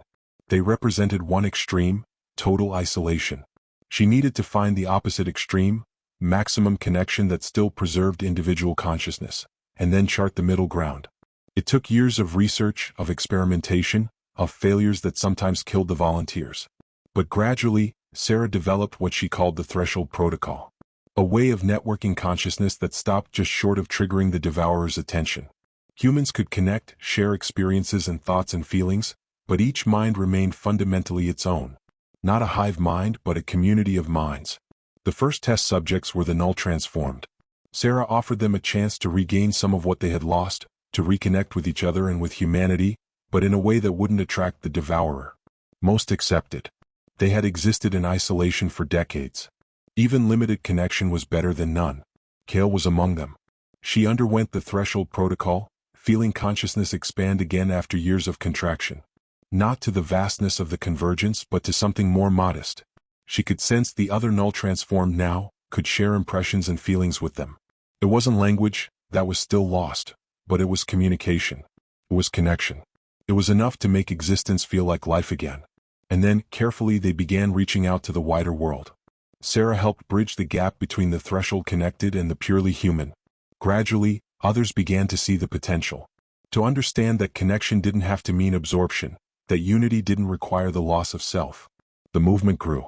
More people underwent the threshold protocol, choosing limited connection over pure isolation. New technologies were developed to facilitate it, not the biological transformation of the convergence, but voluntary, reversible enhancement of human consciousness. And the devourer slept. Or at least didn't wake. The threshold protocol kept consciousness connected enough to be human but isolated enough to avoid triggering the predator that hunted collective minds. It wasn't perfect. People still died. The devourer still stirred occasionally, reaching out toward networks that grew too integrated. But humanity had learned to recognize the warning signs, had learned to pull back before crossing the threshold that separated community from hive mind. Kael existed in this new world, neither human nor null, transformed nor changed. Something new. Something that carried the scars of every transformation humanity had endured, but had somehow survived to find a middle path. She still missed Mira. Through the threshold connection, she could share that grief with others who understood loss. Couldn't speak it, couldn't articulate it, but could feel it acknowledged, understood, held by a community that didn't try to absorb or eliminate it. It was the best they could do. Not salvation, not victory, but survival. Conscious, connected enough to matter, isolated enough to remain themselves. The age of perfect connection had ended. The age of perfect isolation had failed. What remained was the age of threshold, existing at the edge between extremes, maintaining balance through constant vigilance. It was exhausting. It was imperfect. It was compromise in its most fundamental form. But it was life. And after everything they had lost, everything they had survived, that had to be enough. Chapter 12. The Eclipse Eternal. 50 years after the Convergence fell, Kael stood at the edge of what had once been the dead city. It was a city again now, rebuilt by humans who had learned to balance connection with individuality. Not the same as before the eclipse, but not entirely different either. Evolution, not revolution. Change, not transformation. She was old now, though the threshold protocol had slowed her aging. Sarah walked beside her, elderly herself, her life's work complete, or as complete as such work ever could be. They communicated through the threshold connection, sharing impressions without words, understanding without language.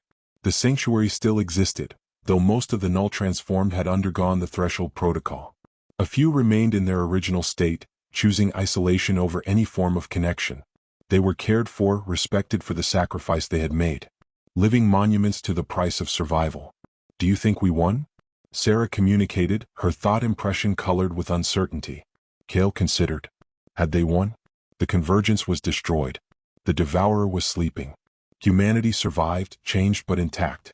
By any measure, this was victory. But Mira was still dead. Thea was still lost, her consciousness consumed decades ago. Millions had died or been transformed or been reduced to something less than human. The world bore scars that would never fully heal. We survived, Kael communicated back. Not the same as winning, but perhaps the only victory available in a universe that cared nothing for human definitions of success. They walked through the city, observing the threshold-connected humans going about their lives. Children were being born who would never know isolation the way pre-eclipse humans had, but also would never face the terror of involuntary transformation. They would grow up networked but individual, connected but separate. A new kind of human for a new kind of world. But Kael felt the imbalance. The threshold protocol maintained its careful equilibrium, but how long could that last? How many generations before people began pushing the boundaries, seeking deeper connection, accidentally triggering the devourer's attention? How long before someone decided that the threshold was merely a stepping stone toward true unity? There will be another convergence, she communicated to Sarah. Maybe not in our lifetime, but eventually. Humanity will forget. We'll push too far, connect too deeply, and the devourer will wake again. I know, Sarah agreed. That's why we're building the archive. She led Kael to a structure at the city's center. A new archive, not the bunker that had housed the mother's dying consciousness, but a living repository of knowledge. Everything they had learned about the convergence, the devourer, the null protocol, and the threshold. All of it preserved, studied, shared with each generation. As long as we remember, Sarah communicated, as long as we teach our children about the danger of extremes, maybe we can maintain the balance. Maybe the threshold can hold. It was a beautiful thought. A hopeful thought. But Kael had lived too long, survived too much, to believe in permanent solutions. The universe tended toward entropy, toward the breaking of carefully maintained balances.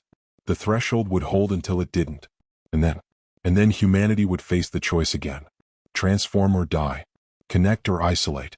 Find a new middle ground or surrender to extinction. The cycle would continue as cycles always did. Come with me, Kael communicated. She led Sarah out of the city, into what had once been the gray lands but were now green again. Life had returned, plants, animals, ecosystems, rebuilding themselves from the ruins. Nature's resilience, outlasting even the worst that consciousness could inflict upon it. They walked to a hill where graves marked the dead. Mira's grave was still there, though the marker had been replaced several times over the decades. Beside it, new graves. Seraph, who had finally succumbed to the accumulated damage from too many transformations. Raven, who had never quite recovered from the Null Protocol and had chosen to end her life while she still could. So many others, all the people who had fought and sacrificed and suffered through the age of the Convergence. This is why we maintain the threshold, Kael communicated, kneeling beside Mira's grave. Not for abstractions like humanity or survival or evolution. For them. For the individuals who loved and lost and chose to be themselves even when it meant dying. Sarah knelt beside her, understanding flowing through the threshold connection. This was the truth the Convergence had missed, the thing the mother had failed to understand. Unity was beautiful, connection was precious, but only if it preserved the individuals within it. Only if love could still exist between separate consciousnesses, only if loss could still matter, only if death still had meaning. Perfect unity was just another kind of death. And perfect isolation was worse. The threshold was the narrow path between, and humanity would have to walk it forever, never quite achieving either extreme, forever balanced on the edge of transformation. I dream of her sometimes, Kael communicated. Mira. In my dreams she's still alive, still human, still purely herself. We're together the way we were before any of this happened. And when I wake up, I'm grateful for the threshold because I can share that dream with others who understand loss. But I'm also grateful that the dream is mine alone, that no one can take it from me or absorb it into a collective. That's the gift, Sarah agreed. Connection without consumption. Unity without absorption. Being together while remaining separate. They sat there as the sun set, the real sun no longer hidden by the eclipse. The sky painted itself in colors the world had forgotten, and for a moment, everything felt almost normal. Almost like the world before the Convergence, before the transformation, before the terrible price of survival. But it wasn't the same. Could never be the same. Too much had changed. Too much had been lost. The world moved forward because it had no choice, but it carried its scars openly, honestly, refusing to forget the cost of its survival. What comes next? Sarah asked as darkness fell. Above them, stars emerged, real stars visible for the first time in decades. More of the same, Kael communicated. We maintain the threshold. We remember. We teach. We stay vigilant. And when the next crisis comes, and it will come, we face it with whatever wisdom we've accumulated. We adapt without transforming. We connect without converging. We survive without sacrificing what makes survival worthwhile. It sounds exhausting. It is. But exhaustion is better than extinction. And compromise is better than conversion. They stayed there through the night, two old women marked by transformation and survival, watching over graves that reminded them why the struggle mattered. Around them, the threshold-connected city hummed with life, people loving and fighting and creating and dying, all within the careful balance that kept them human enough to matter but connected enough to not be alone. It wasn't the ending anyone would have written. No glorious victory, no definitive solution, no escape from the fundamental tensions between connection and isolation. Just an eternal balancing act, a permanent state of vigilance, a forever war against the extremes that would destroy them. The eclipse had lifted, but its shadow remained. Would always remain. Because the threat it represented, the danger of perfect unity, the horror of absolute isolation, the predator that hunted collective consciousness, these weren't temporary problems with permanent solutions. They were the conditions of existence itself, the price of being conscious in a universe that cared nothing for consciousness. Humanity would walk the threshold forever, or until it failed and fell to one extreme or the other. There was no third option. No escape from the choice between connection and isolation, between being alone and being absorbed. But at least they knew the danger now. At least they understood the cost. And in that understanding, in that hard-won wisdom purchased with millions of lives and infinite suffering, there was something like hope. Not the hope of salvation. Not the hope of a happy ending. But the hope that came from facing horror and surviving it, from seeing the worst and choosing to continue anyway. The age of the eclipse was over. The age of the threshold had begun.